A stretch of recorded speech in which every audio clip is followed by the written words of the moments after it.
Instructions may not.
Let's do this.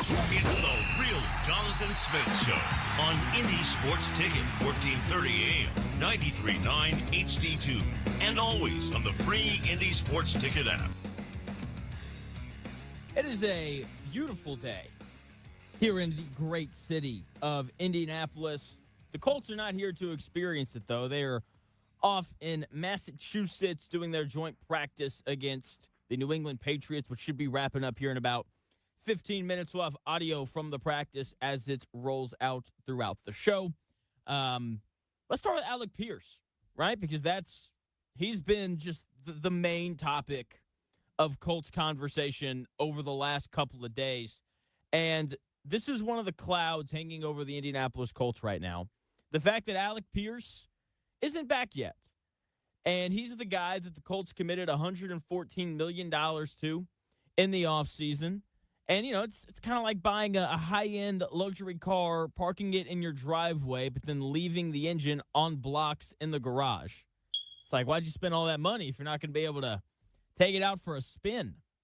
Now, Chris Ballard originally said that they expect him back the first or second week of camp. Then Coach Steichen came out and said there's no timetable for his return. There's still no timetable. And Adam Schefter went on the Pat McAfee show yesterday and provided this update on Alec Pierce's ankle. They continue to say that they believe he'll be back by the start of the season, but he still hasn't practiced yet. Apparently, he got another shot in that knee to help it along. Oh, boy. And again, he's not out there. But it's hard for me to imagine that they're going to invest over $100 million, give him the huge money that they did, have him lead off your free agent show where you break the news of Alec Pierce re-signing with the Colts on a 4-year, $114 million deal. And then all of a sudden, he's not going to be ready for the start. I think he will be. Okay. And they're being smart and cautious. They're taking their time with him. He's just not there yet right now. And Josh Downs hurt his groin, but that doesn't appear to be serious. He should be back in practice this week as well. Of course he meant ankle, not knee. He did mean ankle. He did. So Adam Schefter goes on ESPN. He goes on McAfee's show yesterday, and he gives that report.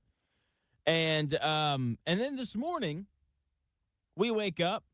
It's like, all right, what's the latest with Alec Pierce? Then we find out he actually didn't get a shot in his ankle yesterday. That is what Chris Ballard told Indianapolis reporters that are currently up at the joint practice. And so all this stuff is just kind of flying around, and who knows? Okay? Nathan Brown got his report wrong, but here's what you need to know about Alec Pierce. He's going to be fine. Okay, he was seen today at joint practice doing, individual work off to the side with a trainer. So he's like, that is a good sign that he's showing up at practice and he's actually doing things. Okay, now the question is just, when is he going to play? And that's really the only thing that I care about. Okay, when is he going to play? How does he look when he finally comes back? And so far, this just feels like classic Chris Ballard. Okay, he committed a ton of money to a guy with an ankle injury, and there's a chance he's not going to be ready for week 1. Okay, now I understand that, the deal's 4 years long, and Alec Pierce is going to have plenty of time to prove that he's worth that deal. Okay? Is it the end of the world if he misses week 1? In reality, no. But it'll suck.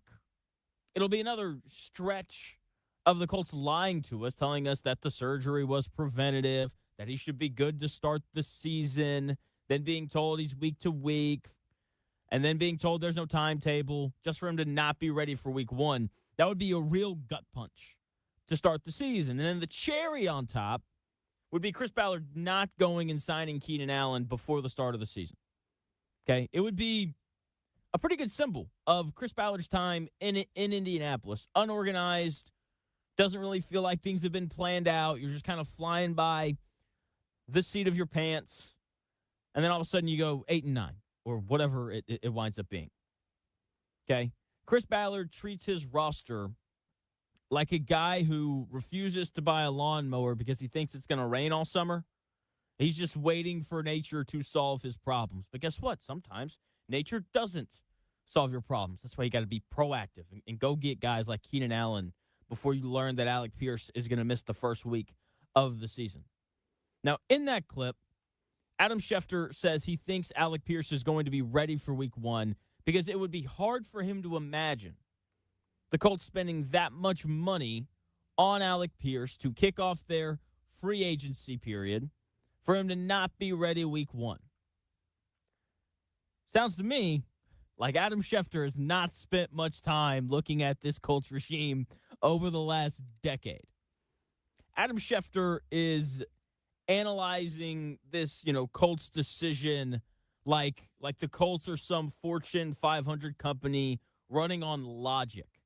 But the Colts under Ballard run more like a family-owned hardware store where nobody wants to fix the leaky roof.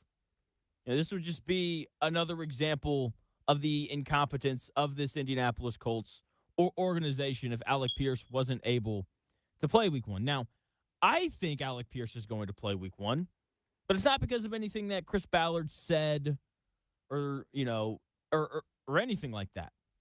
It's because the procedure that Alec Pierce had on his ankle has a 4 to 6 month rehab after the surgery. It was the 4-month mark at the start of camp. After the month of August, it'll have been over 5 months. Alec Pierce is 26 years old. He's still a young guy. Younger athletes, tend to get hurt less, and they also tend to recover a little bit quicker from injury. A 26-year-old body heals like an iPhone battery at 95% health. It just kind of recharges overnight. You do this to a 33-year-old vet, and the battery stays at 12% forever.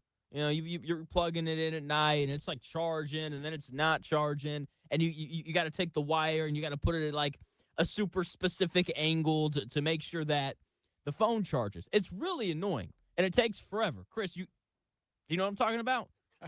I kind of have to do that now.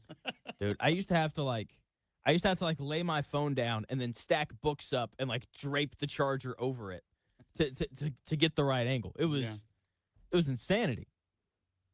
Oh man. Golly. So anyway, I think we're gonna see Alec Pierce week 1.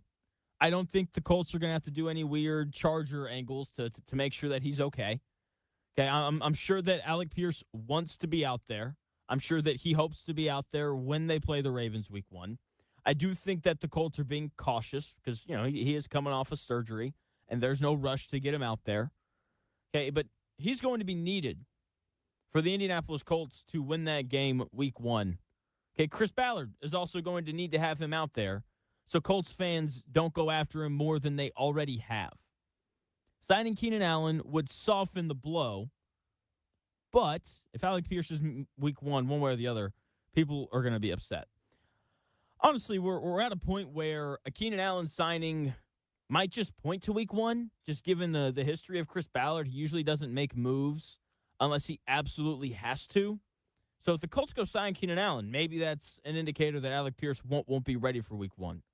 Now, that's probably unfair because Keenan Allen is a player that the Colts could use. He's a player who would make the Colts better, but we also know that Chris Ballard likes his guys, and he only adds to the bunch when he absolutely has to. Okay, Chris Ballard is like the dad who insists on driving the 2008 Honda Civic with 220,000 miles on it because he refuses to buy a new car until the axle literally snaps on the highway. That is Chris Ballard. So we'll see what he winds up doing. We'll see if this Keenan Allen thing happens or not. That, Adam, all the reporting about Alec Pierce and his ankle and all of those things that came out yesterday just feels more and more like Keenan Allen's agent trying to get something done, trying to put the pressure on the Colts. So credit to the Colts today for coming out and silencing the haters on that. But hey, look, Alec Pierce is right over there. He's in that building doing his individual training. We still think he's going to be back for the start of the season. That's what Chris Ballard had to say again today. So we'll see how it goes. I expect to see Alec Pierce week 1, but we'll see. IU fans saying Hondas run forever. That's true. Hondas and Toyotas, man, run fantastically. Okay. Otter Creek thinks Alec Pierce is going on IL. That's no way. I would be stunned. Stunned is probably not fair, but no, yeah, I would be stunned if Alec Pierce went on IL. Okay, he would have to have some sort of a major setback at some point if that was to happen. John Buzzard chiming in saying, Jonathan, you just described all of my teens' charging techniques for their phones. Question, is there any GM or coach in the NFL with as much negative equity as Chris Ballard? If he had an approval rating with fans, I think it would be 0.01% with the star repping the 0.01. That's an interesting question. I got to pull up the list of teams here because look, when you've been somewhere for a decade and you've never won the division, like the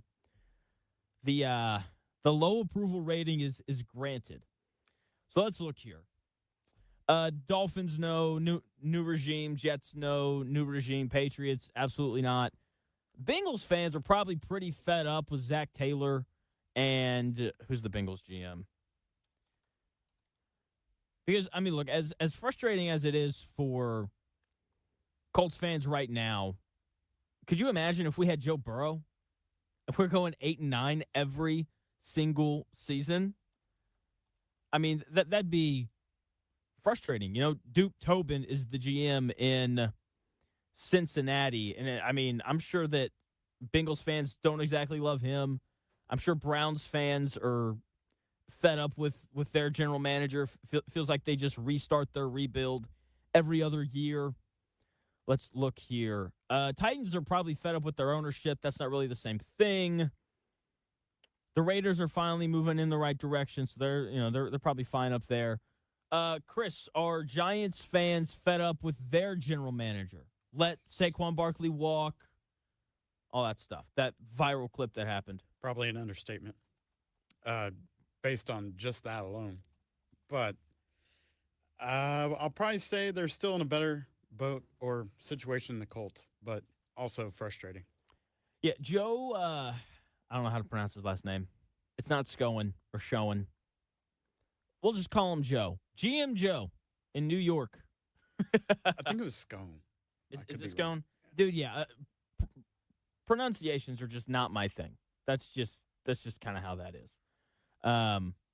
Otter Creek saying Joe Burrow did go to a Super Bowl. Yeah, that was 4 years ago, 5 years ago, right? 4? I think it was 2022.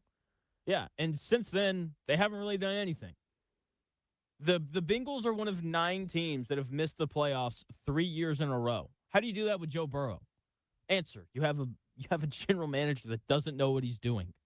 That's how you do it. Oh man.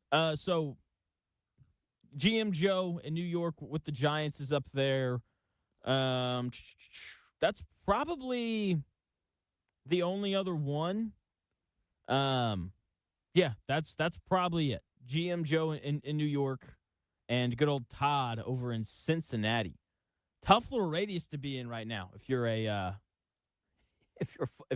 football fan in Cincy or Indy. So, yeah, great question, Buzzard. Volter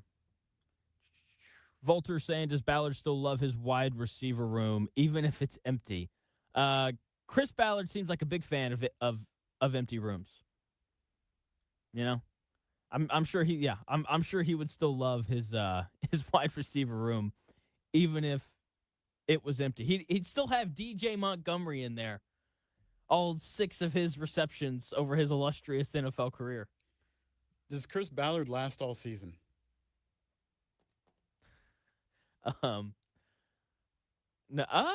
Yeah, I think he does. Yeah, he does, because he's in the final year of his deal. I think that they'll let him run it out, and we'll kind of see. And if they don't want to bring him back, then they just won't. But if they do, then obviously they'll do some sort of an extension with him. So no early exit. You realize that we could be going into week 1 with Ashton Dulin as our wide receiver 1. I don't think that's going to happen, though. I haven't seen anything on Josh Downs, but there was a chance that he was going to practice today. That's originally what. That is originally what. Yeah, Josh Downs practiced today, so he's going to be fine. I find it really hard to believe that they don't add like a real receiver, not a DJ Montgomery or the undrafted free agent guy that they took out of Penn State. I would be very surprised if they didn't go add like at minimum a guy like Curtis Samuel to come in for a week. So because it seems, if I'm right, and I'm pretty sure I am here, it seems like Keenan Allen wants to be here. There's just something getting in the way. It's probably a money thing. I find it hard to believe that the Colts haven't reached out to Keenan Allen. But there's something holding up the negotiation. I thought that the report yesterday from Schefter, or it wasn't yesterday, but earlier in the week from Schefter was kind of pointing towards they've had conversations, but they're just not quite there yet. So we'll see. But I'd be very surprised if Ashton Dulin was the Colts wide receiver 1. Week 1. That'd be. I would be too, but Jonathan Taylor would get 40 carries. I mean, so they would run him so many times. They would only throw the football to Tyler Warren. Just be like, all right, Tyler, big day for you today. So yeah, Jonathan Taylor, AFC Player of the Week, 330 yards rushing. Yeah, all the stuff. It's jeez. Oh man, we'll see. I'm ready for the start of the season though. We're 30 days away from the start of the season. My anniversary. The look on Amelia's face when I had to sit her down and say, hey, I know our anniversary is September 10th, but the Seahawks play the Patriots that evening. Oh, man.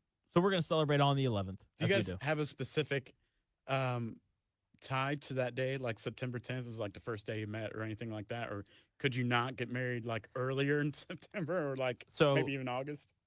She wanted a fall wedding. And, I love her so much. So I was like, yeah, like whatever you want. Venues are cheaper on Sundays. So we got married week 1 of the NFL season. And so we watched the first half of the Colts game in the little groom suite. It was great. Nice. And, yeah, we wanted to get married on September 23rd. And our wedding song was going to be, I don't know the name of it, but the song was like, "Do you remember the 23rd night of September or Oh, well, 21st night, yeah, whatever it is." September. Yeah. Is it the 23rd night of September? Yeah, that's the song. Yeah. Yeah. Is it? I don't know the words. I think it's the 21st night of September. Either way, whatever date, yeah, it's the 21st night. So we wanted to get married on September 21st, but that was a Thursday, and weddings on a Thursday are just not great when you have no family that lives in the state. So we ended up getting married on a Sunday. She wanted it to be in the fall. The venue that we wanted had the 10th. So we're like, all right, sign us up. So yeah, that's why it happened. Fair enough. So I was like, we can't get married on a Saturday. I'm watching college football. And it was really funny, Chris, because we had obviously people at our wedding who are not from the Midwest. And this is before Indiana was good at football.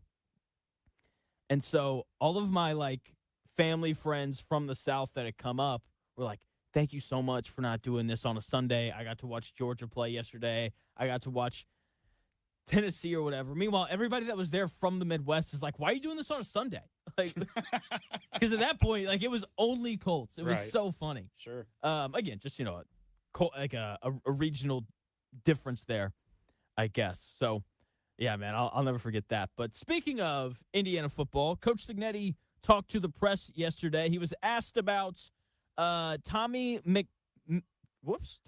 McClellan's statements on how Purdue or on how IU doesn't win championships, and he gave the best response possible. We'll play that audio for you in 3 minutes.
If it's in today's sports world, it's here. It's here.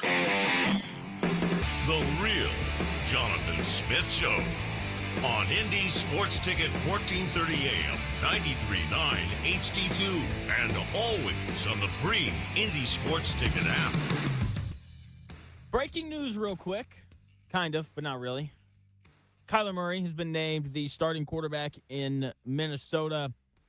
It's technically breaking news because it was a quarterback battle, but I think anyone who knows anything already knew that Kyler Murray was absolutely going to be their starting quarterback this year in Minnesota. So let's get to Coach Cignetti yesterday. So Tommy McClelland is Purdue's new athletic director. He made national news his first day on the job for some not so good reasons.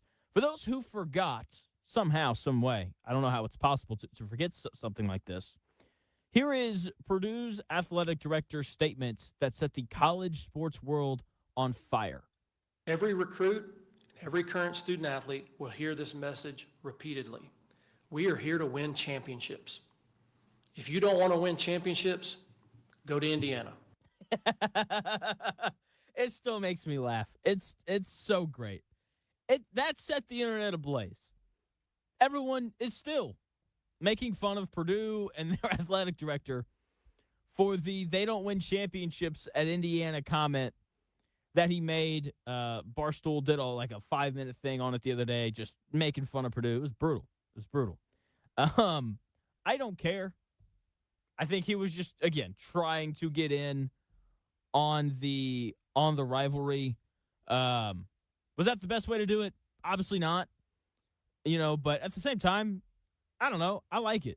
He looked like, again, he crashed and burned terribly. It was like, a guy walking up to a table at a high-end steakhouse trying to look suave and like immediately spilling red wine on his white shirt, and then the girl he was trying to talk to is just like, how about you never come back here? And then he walks away in shame.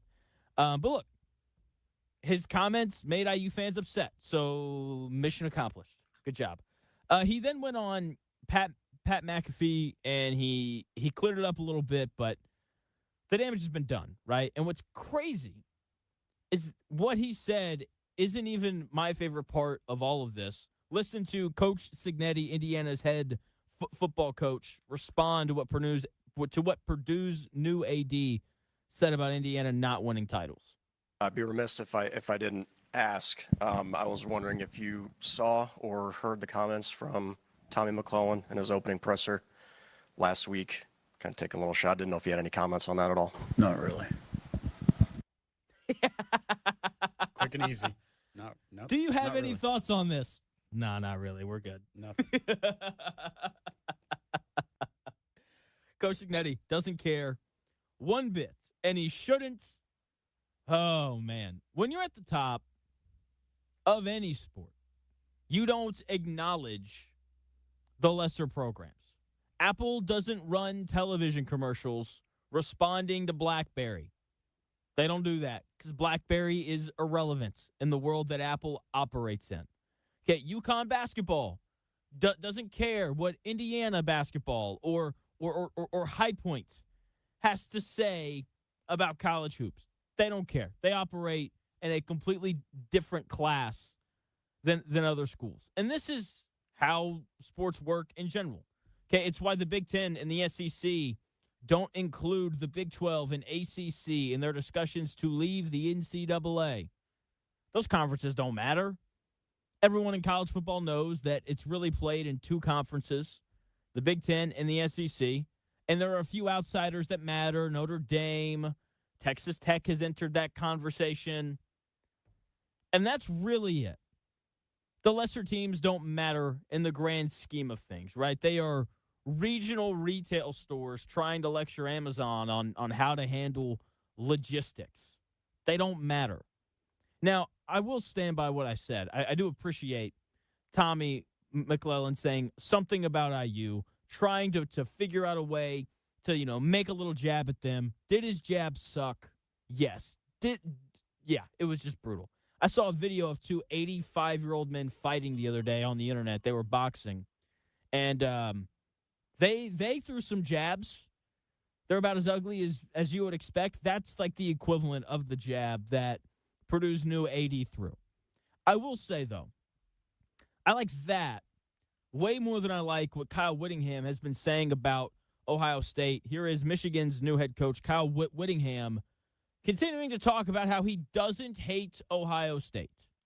Go. Yeah, Kyle, you commented on a little bit on Ohio State and the rivalry in Chicago, and some of those comments took on a life of their own afterwards. We have a better chance to win if I hated them. I mean, I don't understand. Whatever gives us the best chance to win, I'm all for it. Want to beat them worse than anybody, around, and so I don't know how that got to be such a hot topic. Anyway, I cut you off. What was your question? No problem. Do you? That's good. Historically, that's good. Yeah. So, if you're going to be the head coach of Michigan or Ohio State, like Kyle Whittingham now is, it is just part of the culture to hate the other school. Ohio State doesn't call Michigan Michigan. They call them the school up north.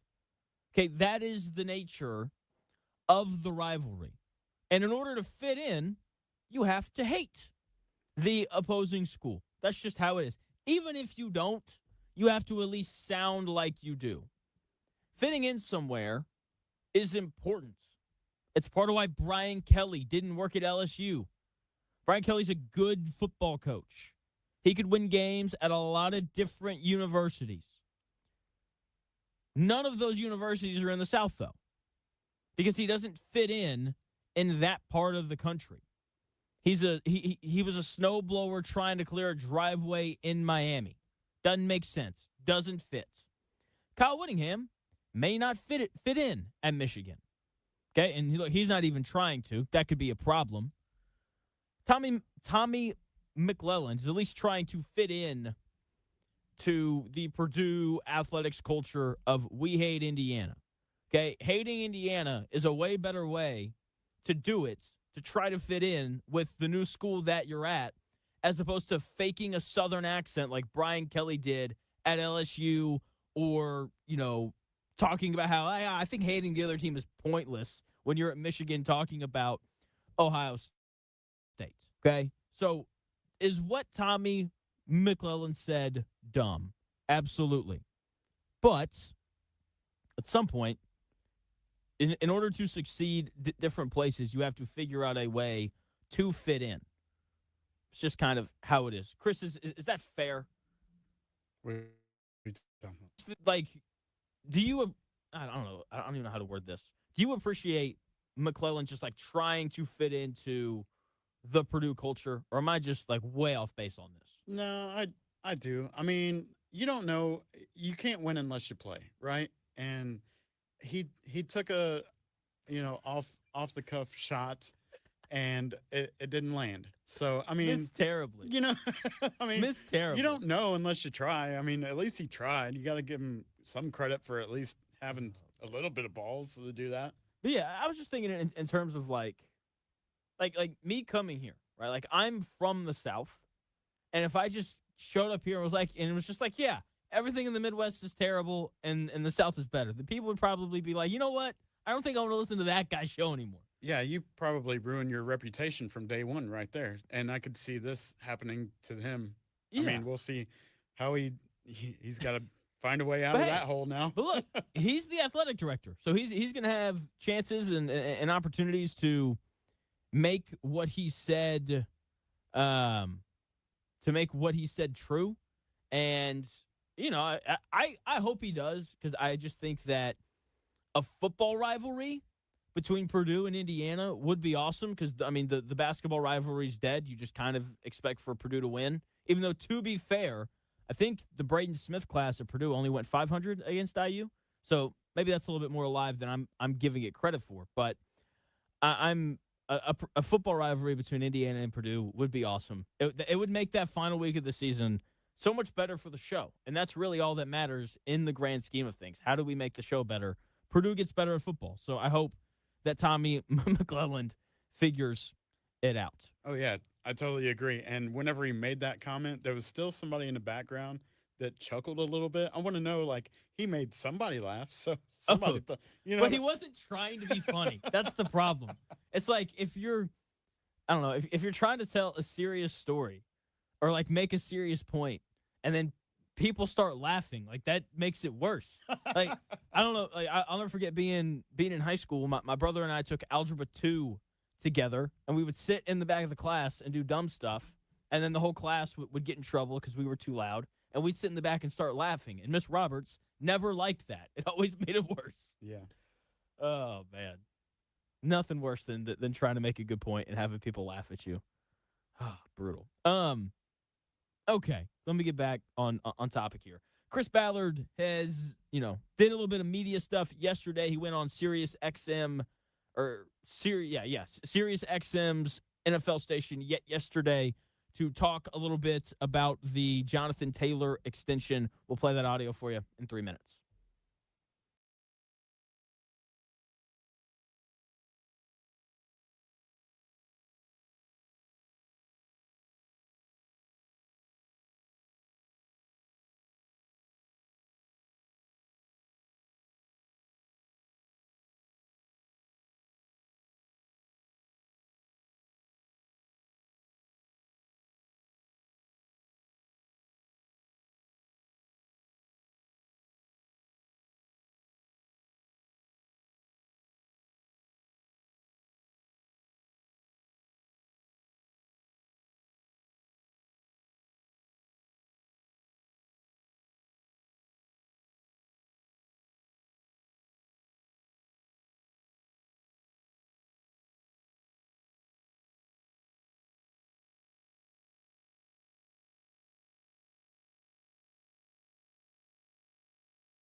It may, one day, be a must-listen for sports enthusiasts.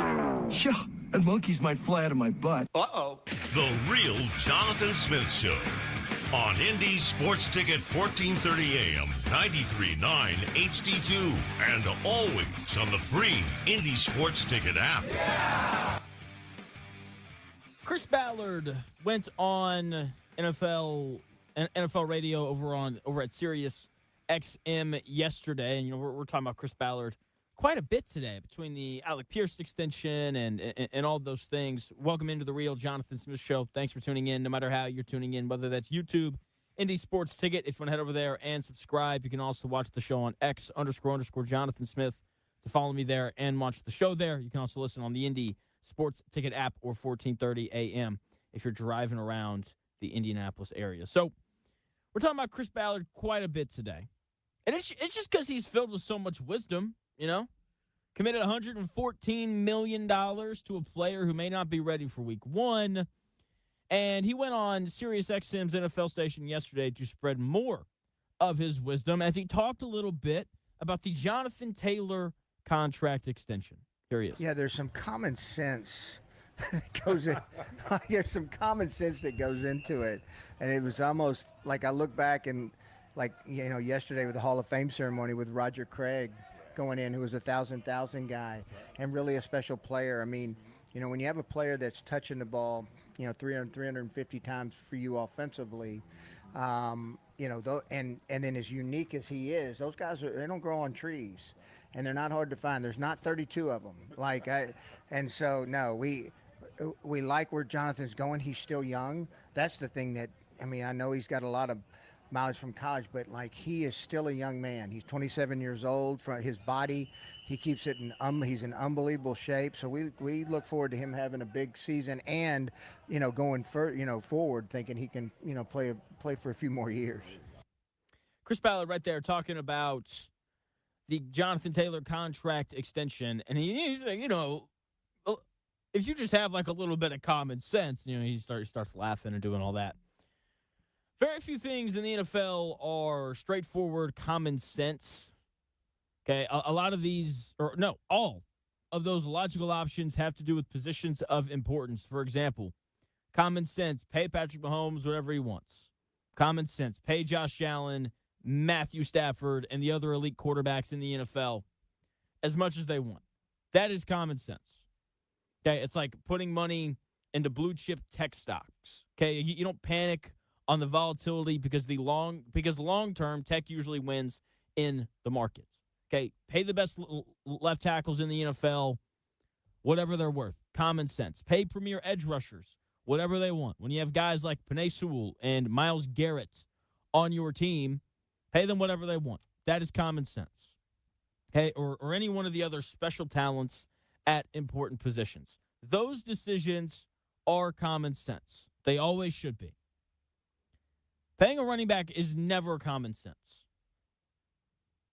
Paying a running back is like buying a brand new sports car off the lot. The second you sign the papers and you drive it off the lot, it loses 20% of its value. And then 2 years later, you're paying top dollar for oil leaks and brake repairs and, you know, all that other car maintenance that you have to do. Okay? So for Jonathan Taylor, he's on his third contract. He's 27 years old. He has 1,738 career touches. He has a Fetty whopping of touches in his career. That's crazy. Okay, 1738. Go ahead, Chris. I know you want to sing. No, I don't know what you're doing right now. Do you know who Fetty Wap is? I do. Okay, what does he always say? I don't know. I don't know. Yes, much, you do. I don't know much about Don't him even. besides that he only has one eye. Every Fetty Wap song, he says 1738. Okay. So so Jonathan Taylor with 1738 career touches has a Fetty whopping of touches. I see what you did. If Indiana is beating a football team this year 38-17, it's a Fetty whopping because it's 1738. I see. That's a generational gap right there. Yeah, that's my daughters that's would true. know what you're talking about. Absolutely. So, anyway, that's crazy. He's got 1,738 career touches. That's a lot. Okay? There shouldn't be some common sense extension. Oh, well, Jonathan, you have to understand. Jonathan Taylor does a great job taking care of his body. You know who else did? Todd Gurley. His final year in the NFL came at 26 years old with just over 1,700 carries. Emmitt Smith is one of the best running backs ever. If you go through his career production year by year by year by year, his final year of like great outstanding, best running back in football production came when he was 26 years old. Now, he was still good after that for a while, but he wasn't the same player after that 95 season. LaDainian Tomlinson's last great season came when he was 27. He was good after that, but he wasn't the same. Jonathan Taylor is going to be 27 this year. 27. And look, he's probably going to be good this year if he can stay healthy. What about the next 2 years, though, when this deal that has him as the third highest paid running back in football kicks in? Is he going to be worth it then? History, minus Derrick Henry, because Derrick Henry's a freak, says that he won't be. Okay? And look, Jonathan Taylor's not Derrick Henry. He's not bigger than the guys tackling him. Okay, Jonathan Taylor seems like an incredibly hard worker. Okay, I'm sure he takes care of his body. I'm sure he does, all the extra work in the offseason. I'm sure he goes down to the beach and does ladder drills and posts those videos on Instagram like a lot of these running backs do. Okay, he's probably going to be good this year. But Father Time comes for everyone. And Father Time comes a little faster for the guys who get hit all the time. Like Jonathan Taylor. It's like owning an iPhone. You can put a heavy-duty OtterBox case on it. You can keep the screen spotless. You can buy the screen protector. But by year 3, year 4, that battery only holds a 40% charge. And the software starts slowing down. It's just hardware physics. I think Jonathan Taylor plays well this year. But those 2 years of his extension, we're going to start seeing him slide down. That's the reality of what we're going to see. I'm just not convinced that those final 2 years of this contract extension are going to be that great. We'll see how it goes, though.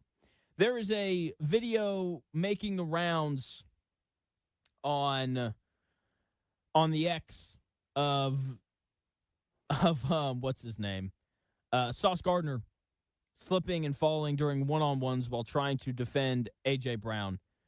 Look, guys, one-on-ones in the NFL, I think, are one of the most pointless things ever.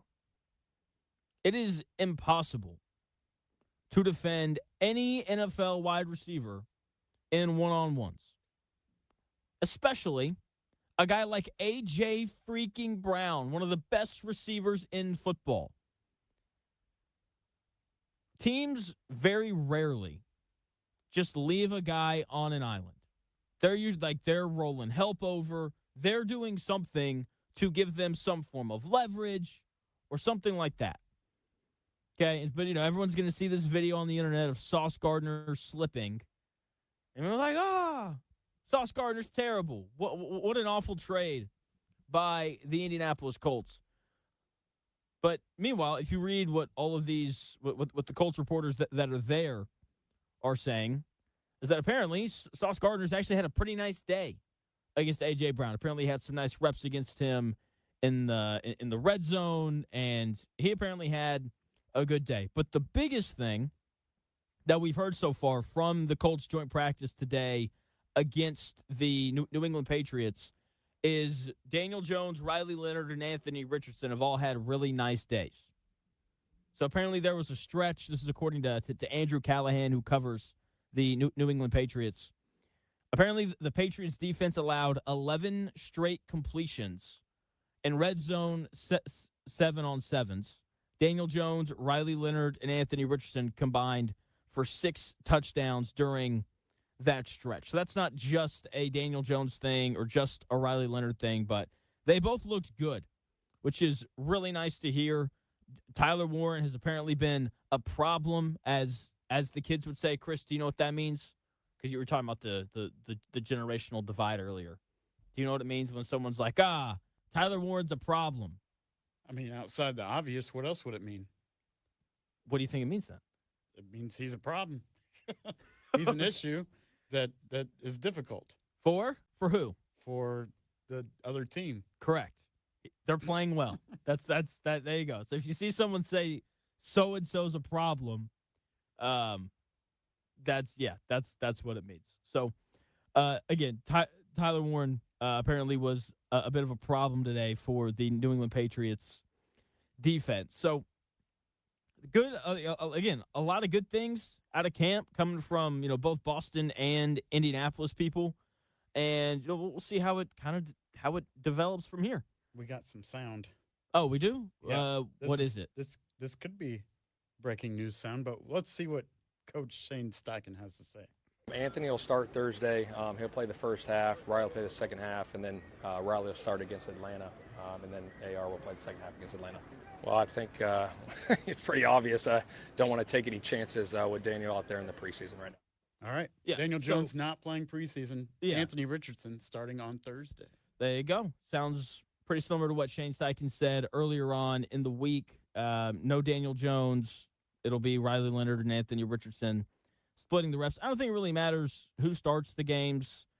I don't think that's any sort of an indicator in terms of who's leading in terms of the quarterback battle. Because when you go back to the Daniel Jones and Anthony Richardson battle last year, it's a lot like the Kyler Murray and J.J. McCarthy battle this year. I think everyone kind of knew that it was going to be Daniel Jones whenever the Colts brought him in here. And despite that, in the first preseason game, Anthony Richardson started. So I guess if we want to follow trends, I guess it means that Daniel Jones is projected to be the third string quarterback. I don't know if that's actually true or not, but so yeah, there's that. It looks like there was a fight today at Colts camp. There was. Look at that. Dramont Jones for the Patriots and Colts defensive end. Oh, geez. Darrell Nakami lost his helmet. So there you go. Nice little scuffle. That's not surprising. This happens at a lot of joint practices, especially during special teams as guys get locked up for 30 consecutive yards. So there's that. As more stuff comes out from Colts camp, we'll have it for you. Coach Steichen was just on the Pat McAfee show, so I'm sure that there will be a little bit of audio from that, how Daniel Jones is looking, and those kinds of things as we get closer. We found out yesterday that it looks like the Bears are coming to Hammond, Indiana. Another step in the process has been completed. The Bears went out and they scouted another site. And this is just surprising because the Bears talking about coming to Indiana started out as just kind of like this threat to get the state of Illinois to do what they wanted. And it was like this fun joke there for a while. People made T-shirts that said Hammond Bears and those kind of things. But now it seems like it's actually going to happen. I believe this is the Bears owner talking about the potential move to Hammond. I know people are wondering, how's everything looking in Hammond? We're doing some due diligence on a second site in Hammond, and I think Kevin and I will have more to report in the coming days. And anything new in Arlington Heights? No. Thank you. For anything else you'd like to say? No. No news for the Arlington Heights build. And again, they looked at a second site in Hammond, Indiana. And, I don't know the political side of these things and how it'll impact taxes and all that kind of stuff. But I really hope it happens. I think it'd be awesome. Oh, man, it'd be great. It would be so funny. The Hammond Bears. They wouldn't call them the Hammond Bears because it's, it's a suburb of Chicago. But look, there's plenty of land up there to build whatever the Bears want to build. I'm sure it'll be really nice, and it'd probably be good for Northwest Indiana as a whole. So that looks like that's going to become a thing as well at some point here in the future. And I think more of the story there is just the fact that they haven't really looked into Arlington Heights anymore at all.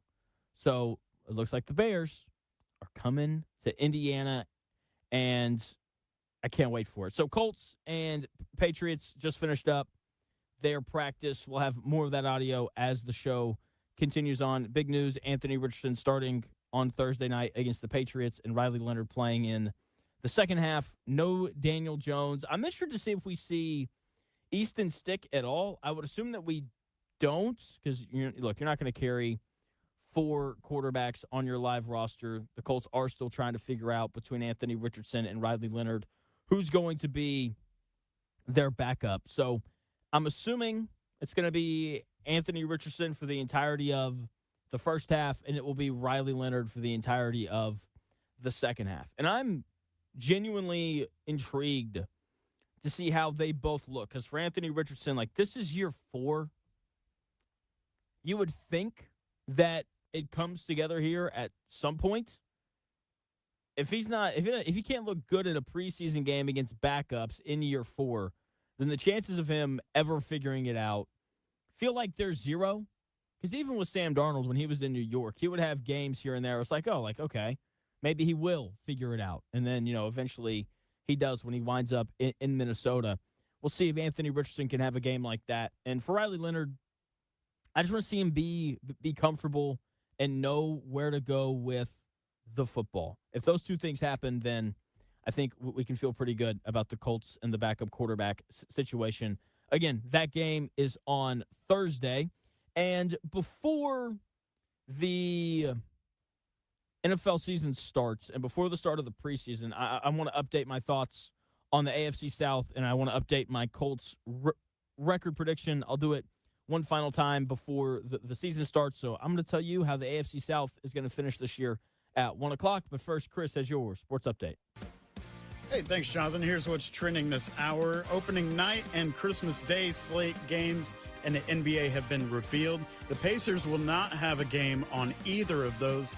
NBA's opening day includes the Knicks and the Sixers in prime time, followed by the Spurs and the Thunder. Bronny James and, of course, Father LeBron James will make history on the Christmas slate when the Sixers play the Lakers. How about that? The Fever return to action tonight at Gainbridge Fieldhouse against the New York Liberty. You can find that one on ESPN at 7:30. Caitlin Clark avoided a 1-game suspension after the technical foul in Saturday's game was rescinded. Kelsey Mitchell looks to build on her historic all-time WNBA record of 16 consecutive games, scoring 20 or more points. Good luck to her. The Colts, obviously in New England for joint training camp. We'll keep you updated on all the latest there as they wrap up and prepare for the preseason opener with the Patriots on Thursday night. Cam Bynum picked off Drake May towards the end of that session, so good to see that for sure. That's what's trending this hour. More of the Real Jonathan Smith Show in 4 minutes on Indy Sports Ticket, 1430.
Jonathan Smith Show on Indy Sports Ticket, 1430 AM, 93.9 HD2, and always on the free Indy Sports Ticket app.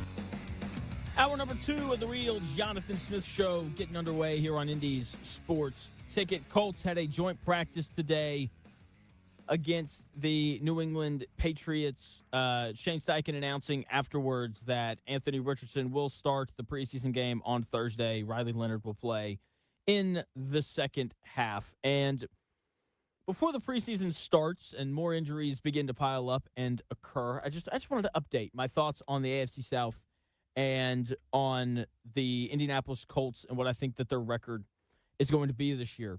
So I still like the Texans to win the AFC South. They might have the best defense in football this year. They have elite players at every level of their defense.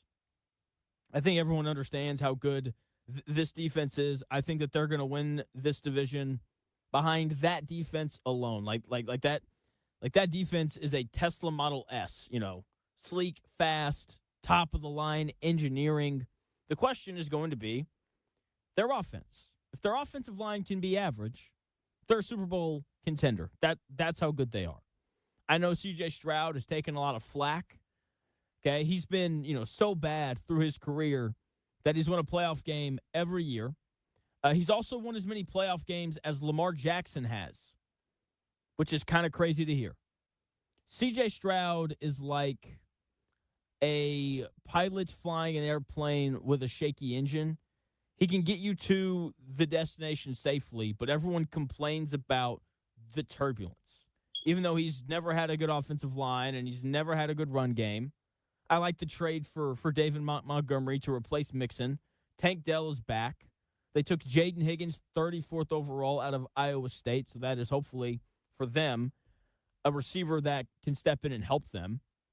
Okay, the question is going to be the offensive line. Can the offensive line do enough? Okay, an offensive line is like the foundation of a $5 million beachfront home.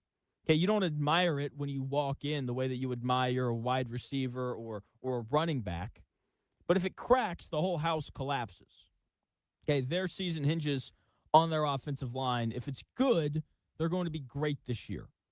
But if it's not, then it's probably a team that wins 10 or 11 games, probably wins a playoff game, and then goes home. Finishing second in the AFC South, I like Jacksonville. I don't feel great about the Jaguars. They haven't had a back-to-back double-digit win season since the 90s. Trevor Lawrence has never had back-to-back good seasons. The question is just, is Liam Cohen the guy who figures out Trevor Lawrence permanently? Their roster didn't change much. Devin Lloyd, and I know it's technically H.A. now. I'm calling him ETN because he's been ETN forever. They're both gone. They brought in Chris Rodriguez Jr. to replace ETN. Travis Hunter is back. We'll see if he can stay healthy this year. Trevor Lawrence, though, he's the guy. And right now he's like a high-end restaurant with a world-class chef that's only open 3 nights a week. When it's open, it's incredible. But you can't rely on it for dinner every night. Okay, the Jags are going to be good again. I just don't think that they're going to be 13 games or 13 wins good again this year. I think that they'll hover around 10 wins, 9-8, 10-7. Well, I think that the Texans are going to be closer to 12 or 13, mainly just because I question the year-to-year consistency of Trevor Lawrence. Finishing third, this is where I have the Colts. Colts are a weird team. Some people are picking them to bottom out. Some people are picking them to make the playoffs. People like Kay Adams are saying they're a sneaky AFC contender. That's insane. Okay, the Colts are like a Hollywood reboot. You see the trailer. Graphics look awesome. Jonathan Taylor looks awesome. Tyler Warren continues to look awesome in camp. But deep down, like, you wonder if the script is actually any good.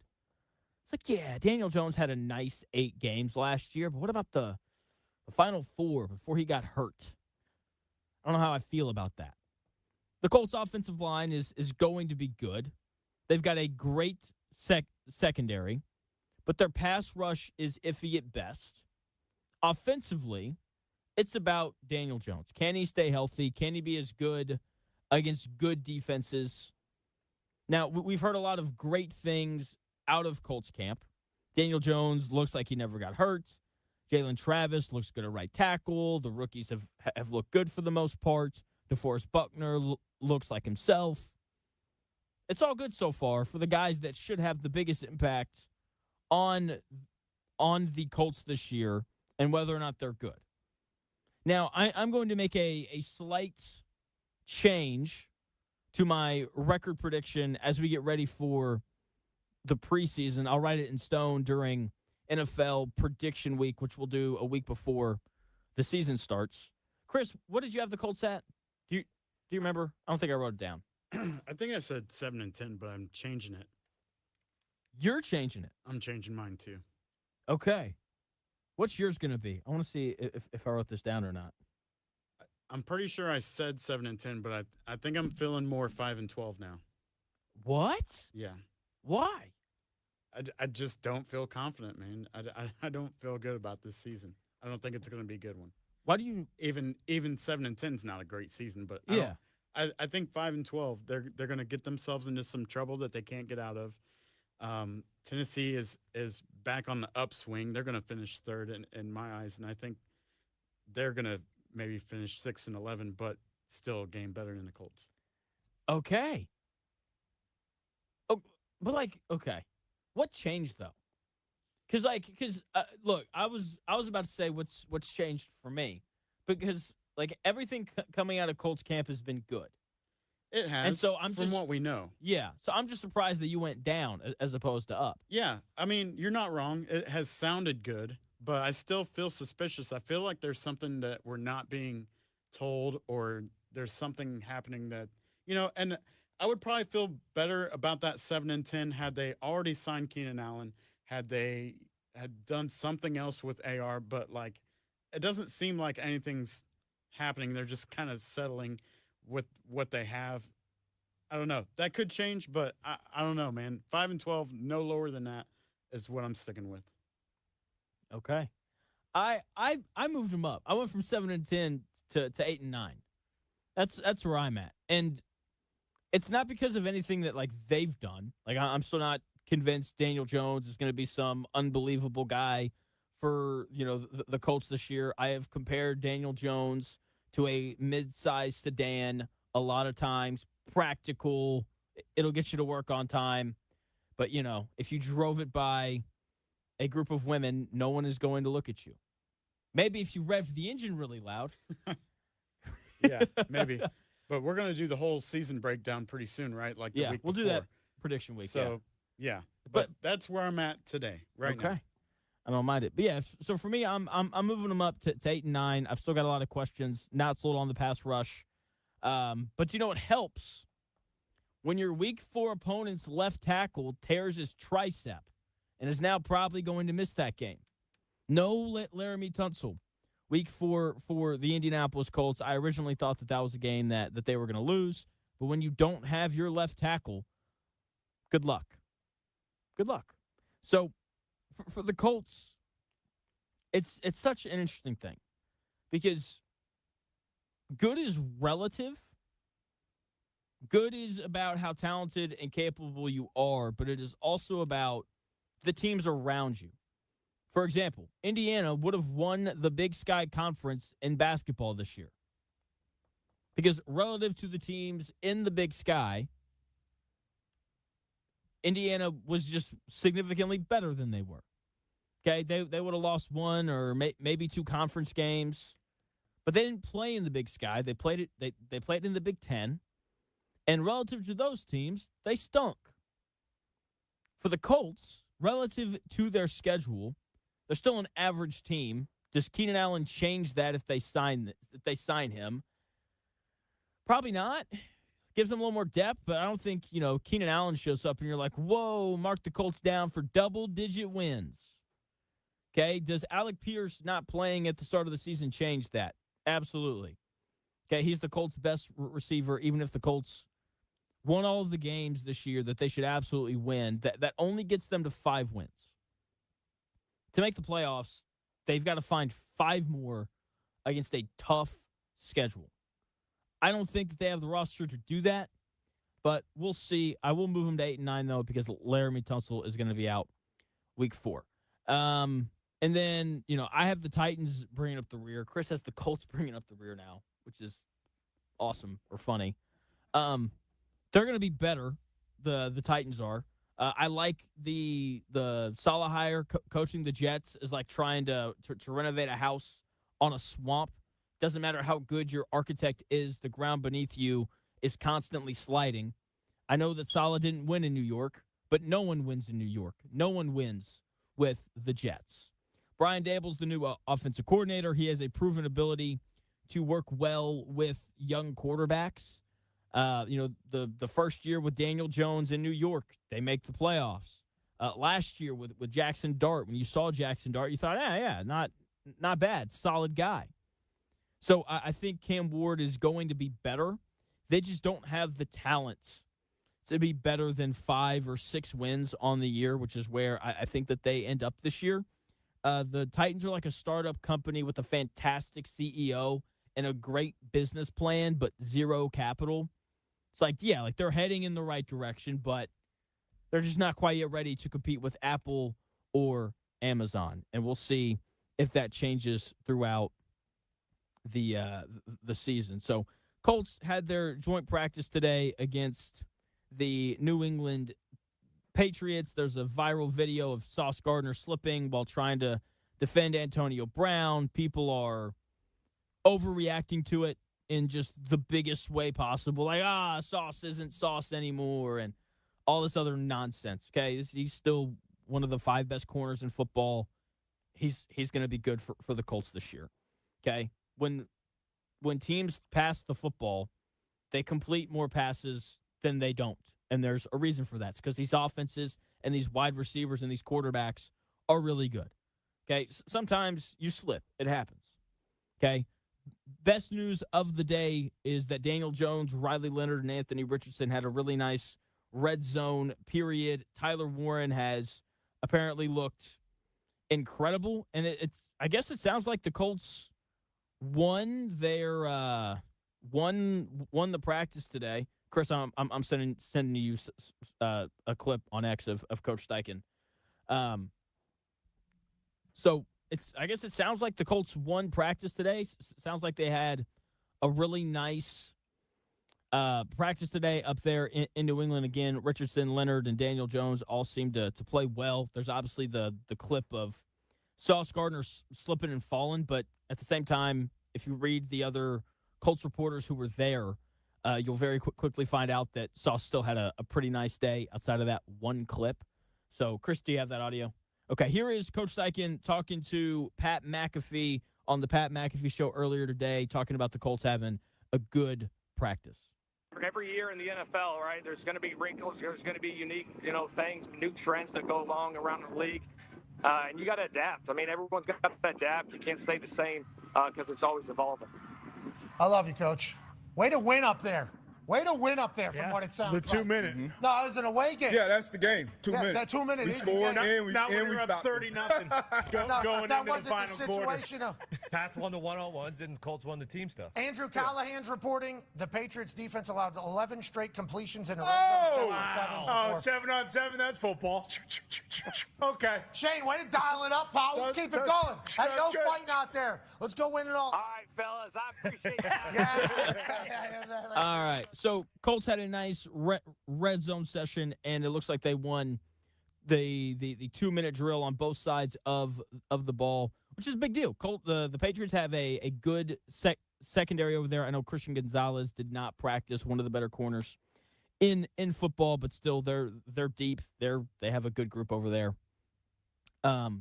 So sounds like the Colts had a nice day. Hopefully it continues on to Thursday, where we're going to get to really sit down and look at a lot of these guys. We're not going to see Daniel Jones. We learned that earlier during practice, but we should see a lot of these other guys. Like, I hope we get to see Ashton Dulin and Nick Westbrook-Akina as they continue to battle out for that wide receiver 3 spot, even though it does seem like they're just going to rotate those guys based on the different situations. So I'm fascinated by it. again, that happens on Thursday, and the Colts seem to have had a nice practice today. It is Tuesday, which means we get to do Top 10 Tuesday. And today, I've got 10 questions that kind of revolve around what the NFL season is going to hinge on. I'll ask and answer those in 3 minutes.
The tape is reviewed, the stats are in, and the arguments are officially open. It's Top 10 Tuesday, right here on The Real Jonathan Smith Show.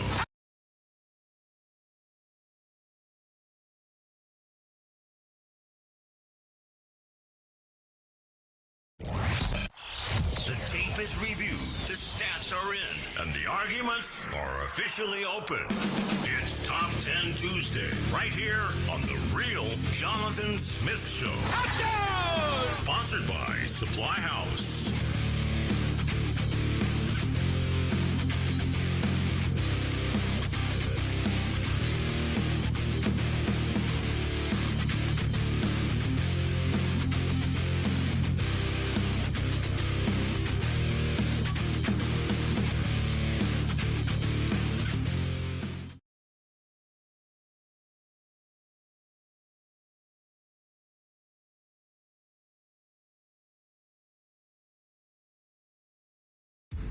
The best takes. Maybe. The Real Jonathan Smith Show on Indy Sports Ticket 1430 AM, 93.9 HD2, and always on the free Indy Sports Ticket app. It is a beautiful Tuesday, and dude, I'm fired up for tonight. Chris, I don't think I've told you this. So, do you ever have someone ask you, hey, Chris, would you be interested in like a whole bunch of us getting together in like a month? And then you're like, yeah, that sounds good. Who else is going to be there? And then they're like, I don't know. You're the first person I've asked. And then you don't hear anything about it for 3 weeks. And then like 2 nights before the event, they're like, hey, man, we have 30 people now. Can't wait to see you. And you're like, oh, I completely forgot about that. Have you ever had anything like that happen to you before? Yeah, it happens all the time. It's All the time? Part of adulthood. You always want to make plans, but then adulthood happens or life gets in the way. But the idea is always there to try to get together. So about a month ago, one of my buddies texted me. He goes, "Hey, Jonathan, would you like to play in a basketball league?" I said, "Yeah, sure, man. Why not?" Didn't look at any of the information. It was just like, "Yeah, let's do it, man. Sure." Didn't hear anything for a month. And then like 3 nights ago, I get text and I'm like, "Dude, we got a squad." I'm like, "Squad for what, man? What are we talking about?" It's like basketball. So I'm in a basketball league. Play our first game tonight. There you go. We'll see how it goes. Apparently, we got some dogs. We'll see. So guys that are problems, as they would say. All right. So we'll see, man. Apparently, we got a guy playing with us. He scored 63 in the last rec league game that he played in. 63 points is absurd. That's just insane. Those are Ennis Cantor and Royce White numbers. They are. They absolutely are. So anyway, let's get to Top 10 Tuesday. Welcome into the real Jonathan Smith Show. Thanks for tuning in, no matter how you're tuning in. YouTube, X, the Indy Sports Ticket app, or 1430 a.m. It is Tuesday. Today, for Top 10 Tuesday, I have questions that I think are going to help dictate what the NFL season hinges on in terms of, who's going to win the Super Bowl, who's going to make the playoffs, and those kinds of things. So let's get into Top 10 Tuesday. Top 10 Tuesday.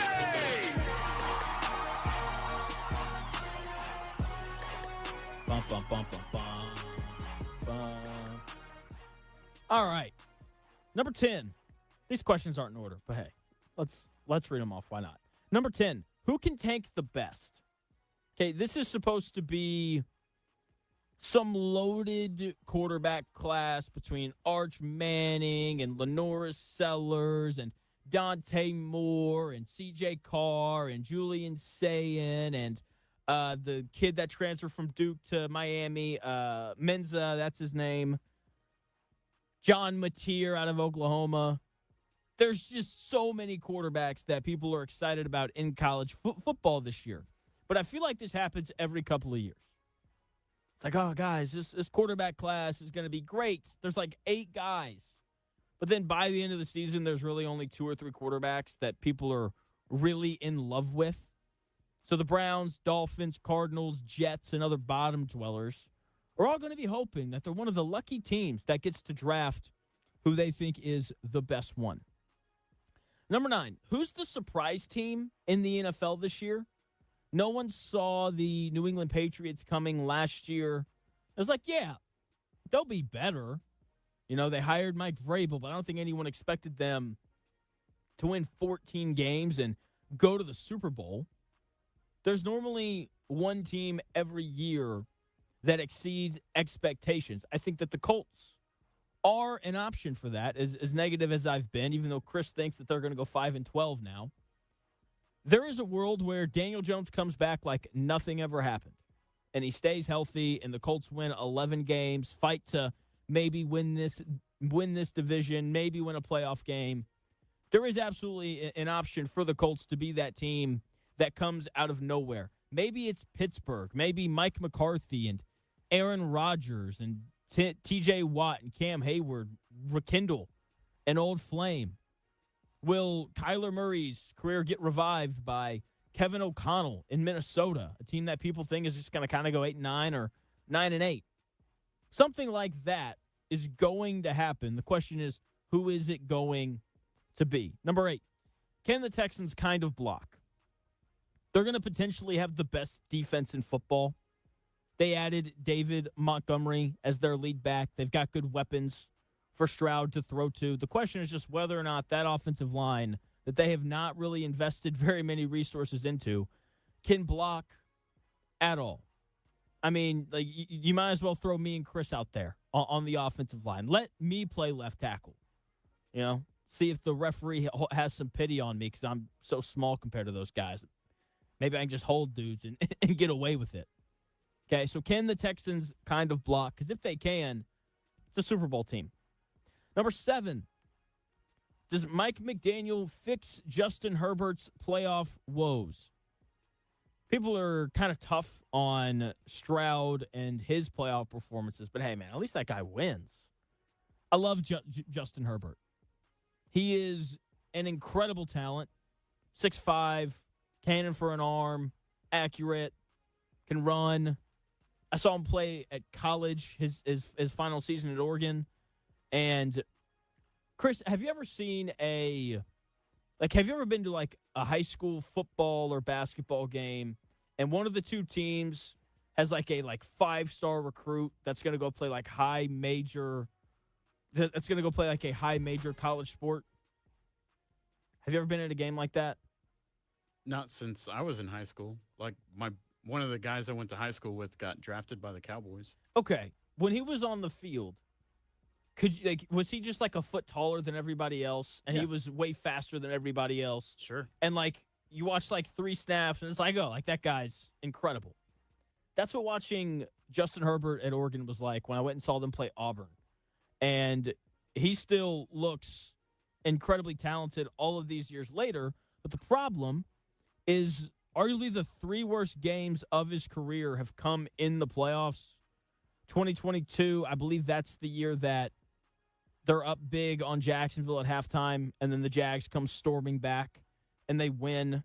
2 years ago, 2024, he has that 4-interception game. That's brutal. Last year, kind of felt like he wasn't really even there. Only completed 60% of his passes. Didn't throw for 200 yards. Not great. Had a yards per attempt of 5. Brutal stuff from him. And the question is, can Mike McDaniel, as the offensive coordinator, come in and elevate everything within that offense when the playoffs roll around? Number 6, does Aaron Donald come back for the Rams? I think it's an overhyped thing because of his age and how long he's been away from football. But he'd make them better even if he wouldn't be the double-digit sack guy that he was once before. Again, this isn't, peak Aaron Donald pairing up with a Myles Garrett who set the record for most sacks in a single season. So we'll see what that looks like. We'll see if it happens. There was more video yesterday of Aaron Donald at the Rams facility doing some cone and ladder drills and those kind of things. And I'll be honest, moving pretty well for a 35-year-old. Number 5, which rookie draft class has the biggest impact this season?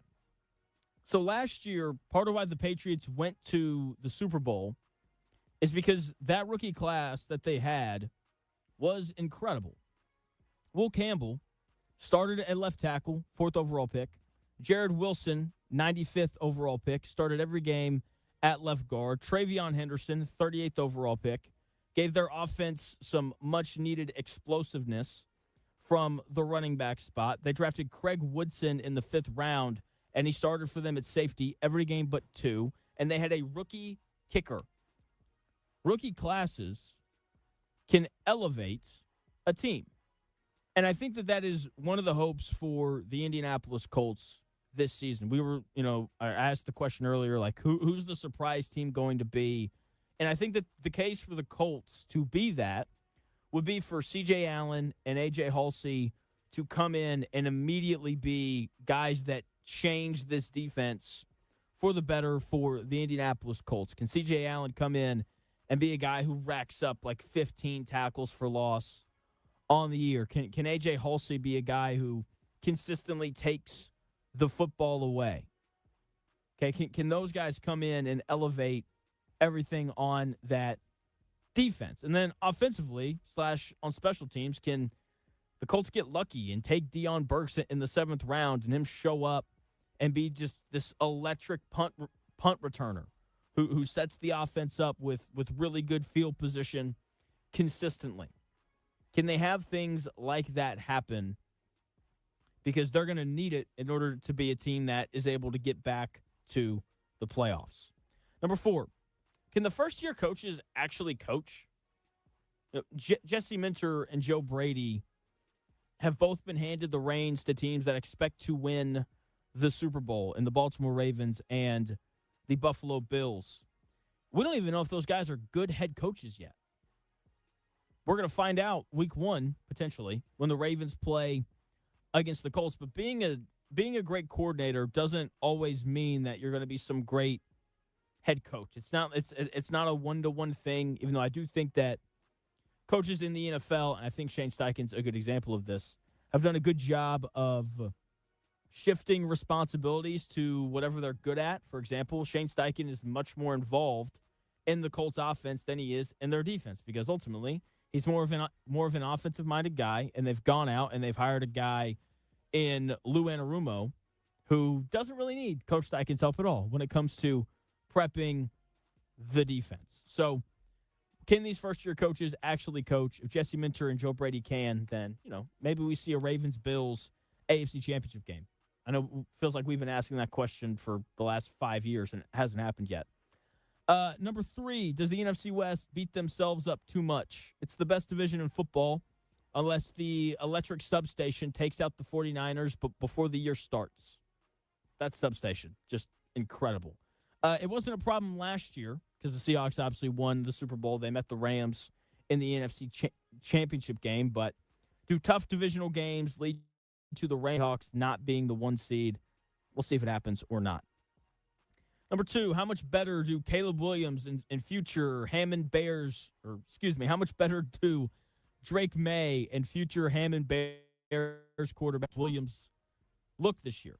Because the Bears and Patriots are a couple of trendy picks in each conference, but they're only going to ascend if their young quarterbacks get better. I haven't really seen anything on how Drake May looked today against this Colts defense, which means he was probably pretty average. I know Cam Bynum picked him off. But that's really it. I know we're not going to see Drake May on Thursday. Coach Vrabel announced that earlier today. Chris, have you seen anything on Drake May and how he looked today against this Colts defense? I know you've been. That's the only thing I've seen was him getting picked by Cam Bynum at the end of the session there. Okay. So if you're not seeing anything, that probably means he had a pretty normal day. Ultimately, there's a Patriots reporter saying that Drake May is in his bag during red zone 11 on 11s. But that's really the only other thing I'm seeing outside of that interception. So we will not see him on Thursday, but if he's better and if Caleb Williams is better, then obviously the Bears, who had a really nice season last year, and the Patriots, who were in the Super Bowl, they could both, have really nice seasons again. And then number 1, can Josh Simmons stay healthy? That is the left tackle of the Kansas City Chiefs. All Patrick Mahomes really needs is time to throw, and the Chiefs not having their starting left tackle for the majority of the season last year cost them more games than their lack of weapons ever did. So if he can stay healthy, then I think that we see the Chiefs back fighting at the top of the NFL once again. That is Top 10 Tuesday. Those are your 10 questions leading up to the NFL season that I think will have an impact on how the season goes. Chiefs brought back Emmanuel Ogbot today, too. I missed that. When did that happen? It happened this morning. I'll be honest. I don't even know who that is. Emmanuel Ogbot? Ogbah. Ogbah. I think he played with Baltimore last year. He played for the Dolphins. I know who you're talking about. Ogbah. Yeah. Something like that. Older player, another edge rusher, a little bit more depth for them. Again, I know I was really big on the Colts going out and adding an edge rusher originally, but these are the guys that are available now. Guys like Emmanuel Ogbah, who played 13 games last year in Jacksonville and had half a sack in 13 games. Not exactly adding some stud to that defensive line if you're the Chiefs. But hey, depth is important. He's an older player who knows what he's doing. He's a real pro. Roswell with the take of the century. The Bears will be better than the Colts. Absolutely. No doubt on that. So, yeah, it's going to be a really fun season that I'm so freaking excited about. Hearing about, the Colts having a nice day at joint practices makes it even better. What's up, Chris? Would you trade Anthony Richardson for J.J. McCarthy? Super random question, but I've seen people float that. It's I don't know. Just straight up, I don't get a pick. I don't get anything. That's not an even trade, right? Like McCarthy would be better, but I think it we'd is. be giving up a pick as opposed to getting it. The Vikings liked Anthony Richardson coming out of Florida. That's been reported in multiple places. I don't know. I think both franchises probably wouldn't mind that because you're moving guys that you thought were going to save your franchise and just kind of giving guys fresh starts. Maybe, J.J. McCarthy. Look, J.J. McCarthy's really talented. He is. It's just harder to play quarterback when you don't know what defense, when you don't know the opposing team's defense before they do. Their whole sign stealing thing. So it's an interesting question. I wouldn't oppose it. I still feel the same way about the Richardson stuff that I have for a while now. Like at some point, you just got to rip the Band-Aid off. Go ahead and move him. I know he's not a problem yet. I don't think he will be, but you don't know that he won't become one at some point. So, if like they moved him for McCarthy, I'd be like, yeah, that's fine. Like another guy who is probably a backup level young guy that's got a lot of talent. It's a backwards hat guy for another backwards hat guy. It is J.J. McCarthy, big backwards hat guy. Not a fan of that, but at the same time, at this point, just go ahead and move him. Like I don't think you're going to get much back for him anyway, and I'd rather move him and get something than get a compository 5th round pick for him, which is probably what they would get if they didn't move him at all, and he didn't re-sign with the Colts, which he's not going to at the end of the season. So, sure, McCarthy sounds great. Fair enough. What do you think? Would you do it? Yeah, I would do it. I think we would be the beneficiary in that situation. I think he's better than Richardson. I wouldn't even expect any picks to be included in that. I would probably give Anthony Richardson up for like a mayonnaise sandwich or something. A mayonnaise sandwich. How long? Mayonnaise. How long? I mean, because he's going to start on Thursday and he's expected to play in the Falcons preseason game, whatever. Like, how long before he gets hurt, or you know what I mean? Because I don't think that's what everybody's asking. Like, if he gets through one half of football healthy on Thursday, that would be right. That'd be big for him. Like, yeah. It's funny, but it's also true. Very it's true. Sad, and so I hope he does, because I think part of why these teams don't want to make a move for him is for exactly what you said. Like, is he going to stay healthy? Probably not, wherever he goes. And so it's hard to have a backup quarterback that you can rely on when you know that backup quarterback can't stay healthy. Like unless you're the Browns, where you have nothing but backup quarterbacks, I don't know how he helps you. Good point. So I don't know. It'd be a choice. What about the Panthers? Because I understand everyone's like, Bryce Young got him to the playoffs last year. Yeah, but they went 8-9.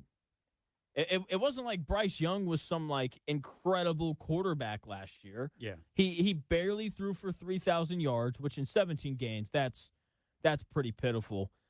He's never thrown on average for 200 yards a game in his NFL career. He's not some big athlete who can run. He doesn't have some great arm. His yards per attempt last year was 6.3. That's not very good. He doesn't exactly protect the football. 10 interceptions his rookie year, 9 his second year, and then 11 last year. I mean, I get it. When you make the playoffs, people just kind of give you a break as a quarterback. It's he made the playoffs. Yeah, but he didn't play well. And so, and the Panthers have a sneaky kind of interesting roster. They've suffered a lot of injuries on the defensive side of the ball during training camp. But Tedero McMillan is a really nice player.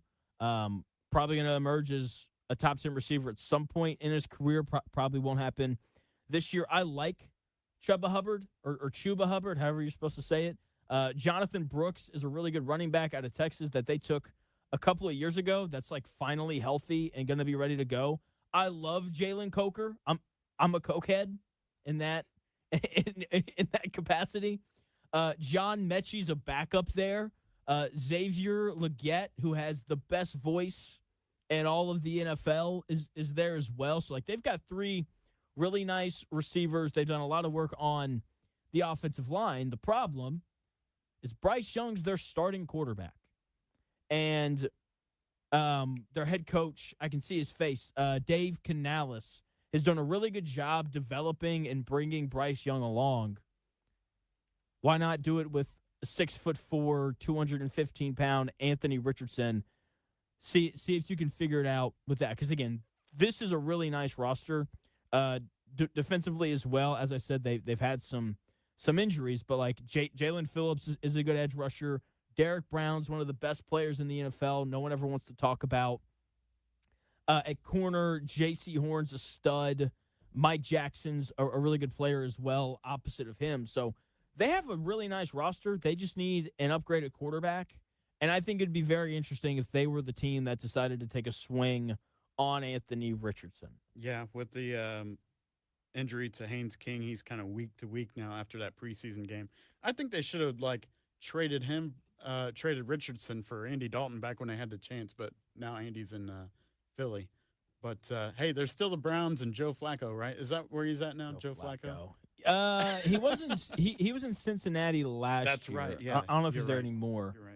I thought he went back to Cleveland or something. I don't know. Nope, he's still in Cincy. Nobody knows where Joe Flacco is anymore. Yeah, he they probably do. doesn't know where Colts he's fans at. love Joe Flacco. Joe Flacco was the best quarterback in the NFL when he played for the Colts. Okay. That's what people were telling me, man. I was like, how about we calm down on this Joe Flacco nonsense? Because that's what it was. Anyway, there you go. So, yeah, that I seriously, I think that Anthony Richardson to the Panthers makes a lot of sense, but we'll see. Best news out of Colts camp today. Do you know what it is? No. That the consecutive 11 completions, is that what you're referring to? That's a good guess. Not that. No one got hurt. It doesn't look like I haven't seen anything about anybody having any serious injury. No one broke their arm. No one tore their ACL. That's what happened to Justin Wally last year in these joint practices. No one's going to have season-ending foot surgery like Hunter. That's what happened to Hunter Wohler last year in one of these joint practices. So I don't know. Sauce's integrity is hurt, though. He had a really good practice, though. Everyone's going to talk about that video. And I'm going to be the guy over here in the corner that's like, what about every other rep that happened? What about every other snap of the football where Sauce Gardner apparently locked up A.J. Brown? Yeah, that one video is exploding right now. Look, man, it's like corners and wide receivers. It's like watching Tony Allen defend Kobe Bryant back in the day. Kobe Bryant's Kobe Bryant. He was going to score. But occasionally, Tony Allen would do a really nice job. And he would get a stop. A.J. Brown, Sauce Gardner, very similar thing. A.J. Brown is A.J. Brown. He's going to run really nice routes and probably make you look silly every now and then. But Sauce Gardner is going to do a great job as well. So I'm not worried about Sauce Gardner. You shouldn't be either. I'm assuming Otter Creek, who said that Sauce Gardner's washed earlier. I'm assuming that was sarcasm. So we'll see how things go from there. Speaking of which, Chris, Misfit Fantasy Football starting up soon. Yeah, I'm in there. And where? And there. And swimwear? Yeah, and they're like swimwear. Thank you. I was trying to think of what, but yeah, I already joined. I'm ready to go. Let's go. When's the I think that one's on the Tuesday before the season kicks off. That's Tuesday, September 9th or something. I applaud you guys. That's a great date. Yeah. What time's the draft? 7:00 at night. Okay, cool. Yeah. Yeah, that's a great time for the draft. All the injuries should be done. No. Oh. Not my thing. I've made it I'm not a fantasy football guy. It's just it's not my thing. Well, we know how much you like to lose, so. I mean, look, If I liked losing, then I definitely wouldn't join the league, you know? All right. I have a fantasy football question for Chris that I'll ask him in 3 minutes.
If it's in today's sports world, it's here. It's here.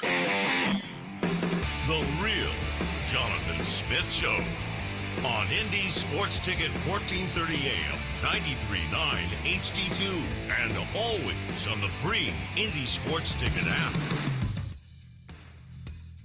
Okay, Chris. I teased this question, so now I have to ask it. If you had the number 1 overall pick in your fantasy draft, who would you take? Number 1 overall, like the very first. Very first pick. I think I had. I don't know. I didn't see this coming just yet, so I think I had one of the top picks last year, and I picked Saquon. I'm obviously going to go with somebody who's going to have a lot of production, and I feel really weird about taking a wide receiver in the first round, so probably a running back. And so it's not Bijan Robinson? Because I was immediately just like, I feel like it would just be the best running back in football, Bijan Robinson. who can catch the ball out of the backfield and do a lot of things for Atlanta. Yeah, the production's going to be there, no question.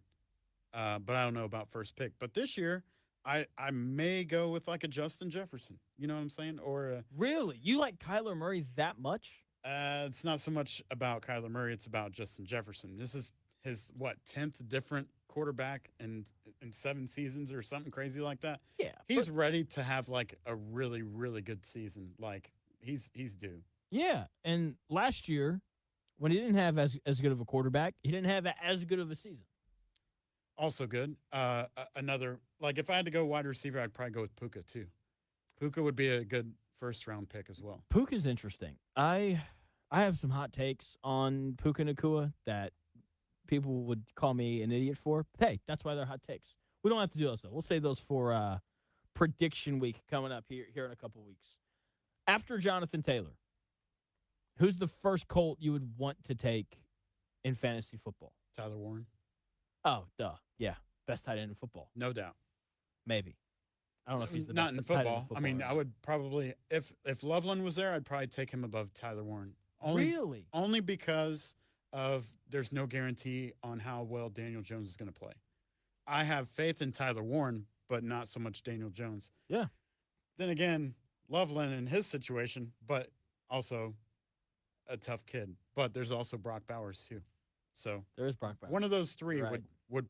But as for the Colts, yeah, Tyler Warren would be my next one. And if you're looking for a third, I would probably go. I may even take Josh Downs ahead of Alec Pierce. Just because he's going to. Do you play in a point per reception like PPG league? Or PPR? Yeah. There's a few different leagues I play in, but whenever it comes to PPR, then you would probably want to take Josh Downs because he's more in the middle in the slot, and Alec Pierce is more deep ball. And but then again, Josh Downs would be touchdown dependent. You know what I'm saying? Like you would want to get those points from the touchdowns, and I think Alec Pierce would probably have more touchdowns, but Josh Downs will have more receptions. Yeah, that's the problem with drafting Colts receivers. Like, if they get in the red zone, like they're just going to run the ball in. Right. And so, like, that's why Tyler Warren only had 4 touchdown receptions last year. It's why Alec Pierce only had 6. Josh Downs, I think, had 4, if I remember correctly. So that's a tough thing for them. Speaking of Tyler Warren, I just sent you some audio of Coach Steichen talking about him. Apparently, he's having one heck of a camp. We probably don't have enough time to play it here. We'll play it probably we'll play it at 2:00. But he's so, like, everyone is talking about, you know, Alec Pierce and Josh Downs and Ashton Doolin and should they sign Keenan Allen and all these things, and this idea of, like, Alec Pierce is their number 1 receiver and all those things. All those things are true, except they're kind of not. Tyler Warren is their number 1 receiver. He is their best pass catcher. I don't think it's necessarily close. Okay, he was so dominant last year as a rookie. Like, he just shows up and he just kind of breaks the tradition that had been started in 2023 of Josh Downs, Alec Pierce, and Michael Pittman leading the Colts in all major receiving categories. He shows up, and he was just second. He was second in everything. Just absolutely dominant from the jump. A guy that I kind of like having more than a wide receiver because you can move him so many places. You can play him in line. They played him at fullback last year. They split him out wide for some different snaps. They stood him up in the slot. They did all sorts of tomfoolery with him, just moving him around the offense. You know, forget where's Waldo. It's where's Warren. Every time the Indianapolis Colts would set up, and, you know, there's a lot of concern about wide receiver, but you can't forget about the best pass catcher on this Colts roster. It's Tyler Warren by a pretty sizable margin, and we would see how it would go. Joe to the Sea saying it would help Daniel Jones if they had a pass-catching running back. I mean, Jonathan Taylor had his best receiving season of his career last year. Can he catch the ball on the move? Not really. But I think Seth McGowan can. That's why he's probably going to be the backup this year. We'll see how he and Giddens look on Thursday. But can't wait for it. Football season, it's right around the corner. Should be an absolutely great time. 2 o'clock, we will play that audio. Shane Steichen talking about Tyler Warren and the dominant camp that he has had. We'll do that at 2, but first, Chris has yours. Sports update. Thanks, Jonathan. Here's what's trending this hour. We were talking about opening night and Christmas Day slate games.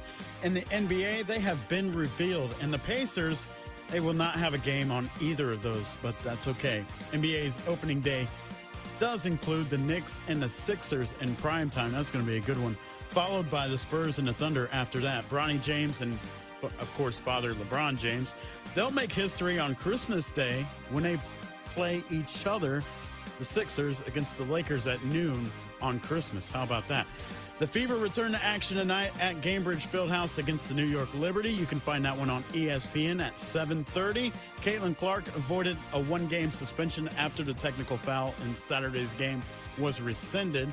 Kelsey Mitchell looks to build on her historic all-time WNBA record of 16 consecutive games, scoring 20 or more points. Good luck to her and the rest of the ladies there. The Colts are in New England, finished up joint training camp and a scrimmage today. We'll keep you updated on all the latest there as they prepare to open up the preseason with the Patriots on Thursday night. That's what's trending this hour. More of the Real Jonathan Smith Show in 4 minutes on Indy Sports Ticket, 1430.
Smith Show on Indy Sports Ticket, 1430 AM, 93.9 HD2, and always on the free Indy Sports Ticket app. Hour number 3 of the real Jonathan Smith Show, doing it under some dark clouds, to say the least. And yeah, Mother Nature is not happy right now. It is. She is not. She is upset. And so if you're driving right now, just be safe. Don't get in an accident. Did you see the report that apparently let me find this, because I don't want to get it wrong.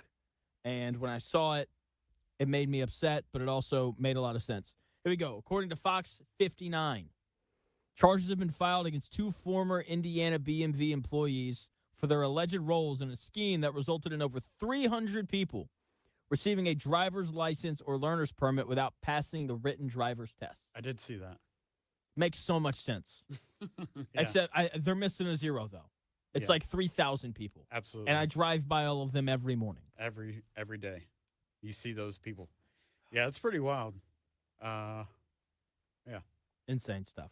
Anyway, welcome into Hour 3 of the Real Jonathan Smith Show. Thank you for tuning in. No matter how you're tuning in, YouTube, Indy Sports Ticket, if you want to head over there and subscribe. You can also watch the show on X, _ Jonathan Smith to follow me there and watch the show there. You can also listen on the Indy Sports Ticket app or 1430 AM if you're driving around the Indianapolis area. So Tyler Warren it's so weird because we were so excited about him last year.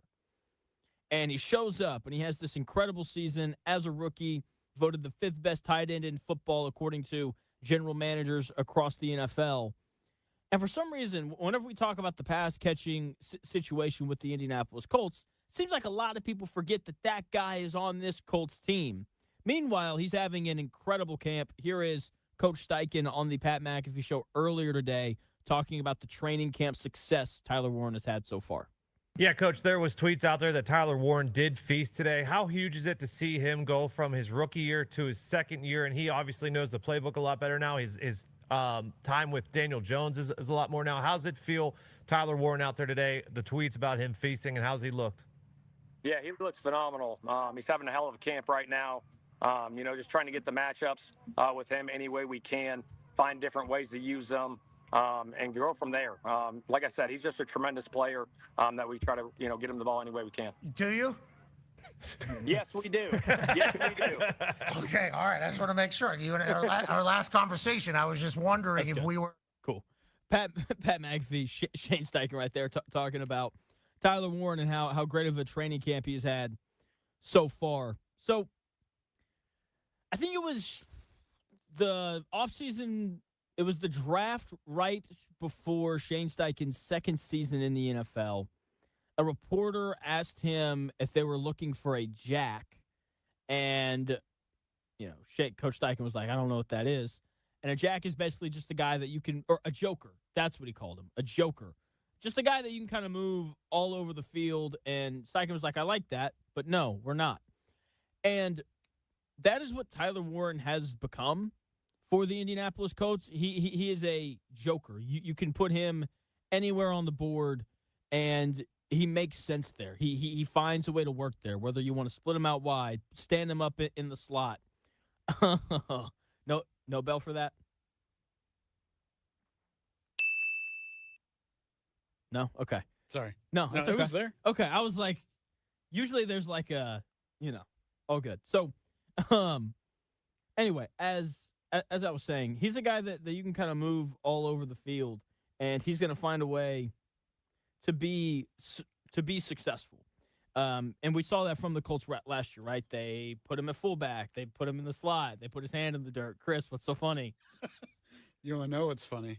Is that you look outside right now, and I just realized I left my windows down. Oh, go roll them up. Go. Yeah. Oh, that's brutal. Yeah, go do that. Anyway, so Tyler Warren is this joker piece for this Indianapolis Colts offense, right? We saw him at fullback last year. You go back to his time at Penn State, he took snaps at quarterback. He took handoffs from the fullback position. If I remember correctly, he even had a rushing touchdown last year for the Colts.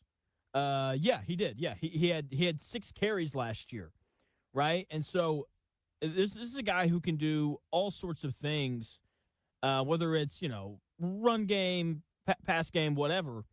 And he's a guy that is going to do so much for the Indianapolis Colts offense this year. The reason why the Colts let Michael Pittman walk is because there's this belief that Tyler Warren is just going to become the guy and take care of all of the things that, oh, you forgot your card? What's up? What's happening? It's a lost cause. It's raining sideways. I think it's just gonna let that air dry afterwards. Oh, dude, your car's gonna smell like mildew. Yeah, it's crazy. Oh, Anyway, it's brutal. that's fun. You got air fresheners? I do. Okay, good. It's like, oh no, yeah, I'm not running out in that. I'm good. Okay, all right, fair enough. But yeah, Tyler Warren can do everything for this Indianapolis Colts offense, and it's it was part of why I didn't think that the Colts desperately needed to go and get Keenan Allen. That's obviously changed a little bit with how some of these things have shifted, but I'm so fascinated and intrigued by what Tyler Warren is going to look like in year 2, and it's going to be it's going to be a lot of fun. So can't wait for it. Chris, sir, I've gotten this question multiple times today. Do you think, or over the last couple of days, do you think Tyler Warren's going to have 100 receptions on the year? 100 receptions? How many did he have last year? He had 84 last year. Excuse me, 76 last year. My bad. I'm saying he could. Yeah, he absolutely could. Is he going to? Well, that's the question. Like, yeah, I know. You could go on a date with Sofia Vergara, or however you say her name is. Vergara, yeah. But like, that's very different than I will do that. I'm going to say yes. I think he does have 100 because of the other options. I think he's going to be like the standout, right? Yeah. So he's going to be reliable and he'll get more reps as he goes. And he's going to become more reliable. So yeah, I could see him get 100 for sure. Yeah, that's where I think he gets there as well. I mean, the dude had 112 targets last year, and that number should only go up with the departure of Michael Pittman. He's also a big guy, and so you would just kind of expect for him to stay healthy. How big was Gronk? Because I know Gronk had a lot of injury problems throughout his career, but he also hurt his back when he was like 19. Oh, they're like the same size. Doesn't that make you feel great? Solid. but Daniel Jones is not Tom Brady either. Yeah, some people would say that Rob Gronkowski made Tom Brady. And those people would be idiots. It's like, really? No, nobody would. I hope nobody would say that. I don't think that would go over very well with anybody. So,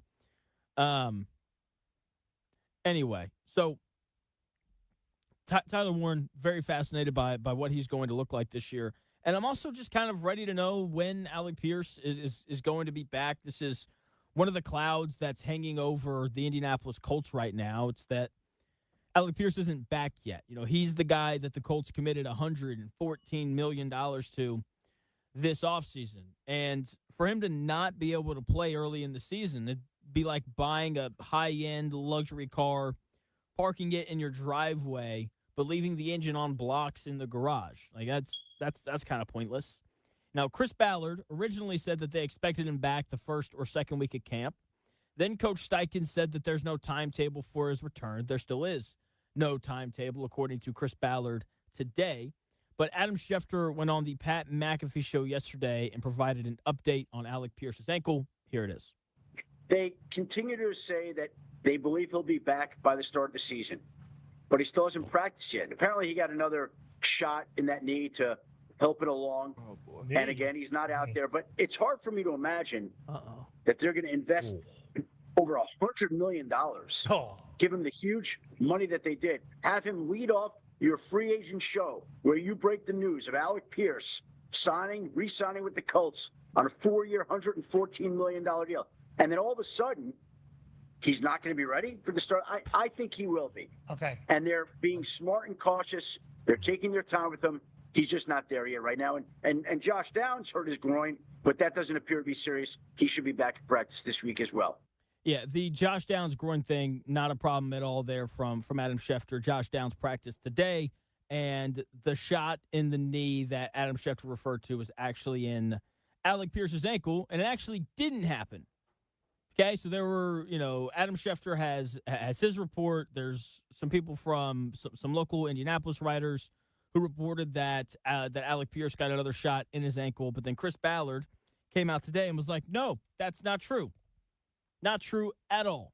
So no extra shots for Alec Pierce, but he was in New England today, and he did do some off-the-side work with a trainer. So he is progressing. He is getting there, and there is a chance that he's going to be ready for week one. There's also a chance he's not going to be ready for week one. And I understand that his deal is for 4 years, and I understand that Alec Pierce is going to have plenty of time to prove that he's worth the deal. But he's got to be ready for week one, right? Like, is it the end of the world if he doesn't play week one against the Ravens? In reality, no. Colts probably lose that game whether he plays or not. He comes back for the final 16, and we just kind of see where things go from there. But it would suck if he didn't play. It would just be another example of the Colts lying to us, telling us that the surgery was preventative and that he should be good to start the season, and then being told that he's week to week for him to then not be ready for week one would be a real gut punch. Okay, and then the cherry on top of all of that would be Chris Ballard not going and signing Keenan Allen before the start of the season. Okay, it'd be a good symbol of Chris Ballard's time here in Indianapolis. Chris Ballard treats the roster like a guy who refuses to buy a lawnmower because he thinks it might rain all summer. Who needs a lawnmower if it's just going to rain the whole time? Well, what if it's sunny, Chris, and you need to get out there and mow? Okay, he's just waiting for nature to solve his problems with this healing process, and that may not happen.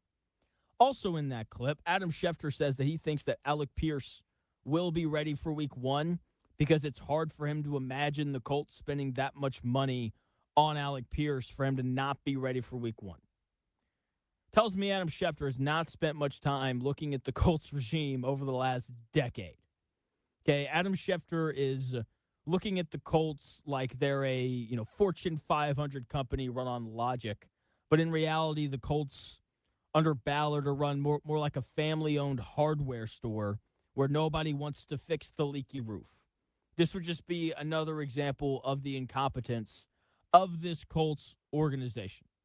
Okay, I think Alec Pierce is going to play week one because it was supposed to be a 4 to 6 month rehab after the surgery. It was the 4-month mark at the start of camp. After the month of August, he'll then, be in around 5 months, and he'll probably be ready to go. Okay, Alec Pierce is 26. He's still, a young guy. Younger athletes tend to get hurt less, and they tend to recover quicker from injury. Okay, a 26-year-old body heals like an iPhone battery at 95% health. It recharges overnight. You do this to a 33-year-old vet, and that battery is going to sit at 12% forever. And you're going to have to, twist the cord around and braid it and do all sorts of things just to get the phone to charge. So I do think that Alec Pierce is going to be out there week one. I'm sure he hopes to be out there for when they play the Ravens. Most importantly, he has to be out there if the Colts are going to win that game. Okay, he has to be. And Chris Ballard also needs him out there, so Colts fans don't go after him any more than they already have. Okay, signing Keenan Allen would soften the blow because at that point he'd be proactive instead of reactive, which would be a really nice thing to see from him. But anyway, but at this point, it's just with the history of Ballard, there's a part of me that's like, if the Colts signed Keenan Allen, would that just mean that Alec Pierce isn't going to play week one? It's probably unfair because the Colts could use Keenan Allen. But Chris Ballard likes his guys. He likes his wide receivers. And he only adds to that bunch when he absolutely has to. Chris Ballard is like, a dad who insists on driving the same 2008 Honda Civic with 220,000 miles on it. Okay, he refuses to buy a new car until the axle on his current one literally snaps in half on the highway. You got to be proactive. It's something that I really wish we would see a little bit more from him during his time here in Indianapolis. Chris Ballard went on Sirius XM radio yesterday to talk a little bit about the Jonathan Taylor extension. He called it common sense. I think that's nonsense. I've got audio, and I'll tell you why that's nonsense in 3 minutes.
It may, one day, be a must-listen for sports enthusiasts.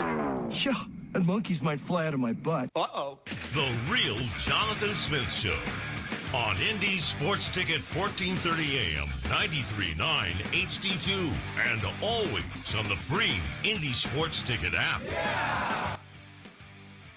Chris Ballard is just filled with so much wisdom. Got to be one of the smartest guys in the history of the NFL to never win a division. Got to be up there.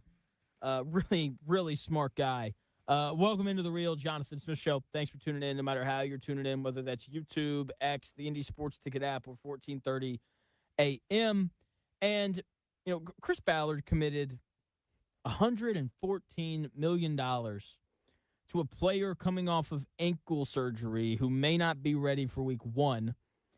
And, it just shows how much wisdom he has. And he went on Sirius XM's NFL station yesterday to spread more of his wisdom. So here is Chris Ballard talking a little bit about that Jonathan Taylor extension.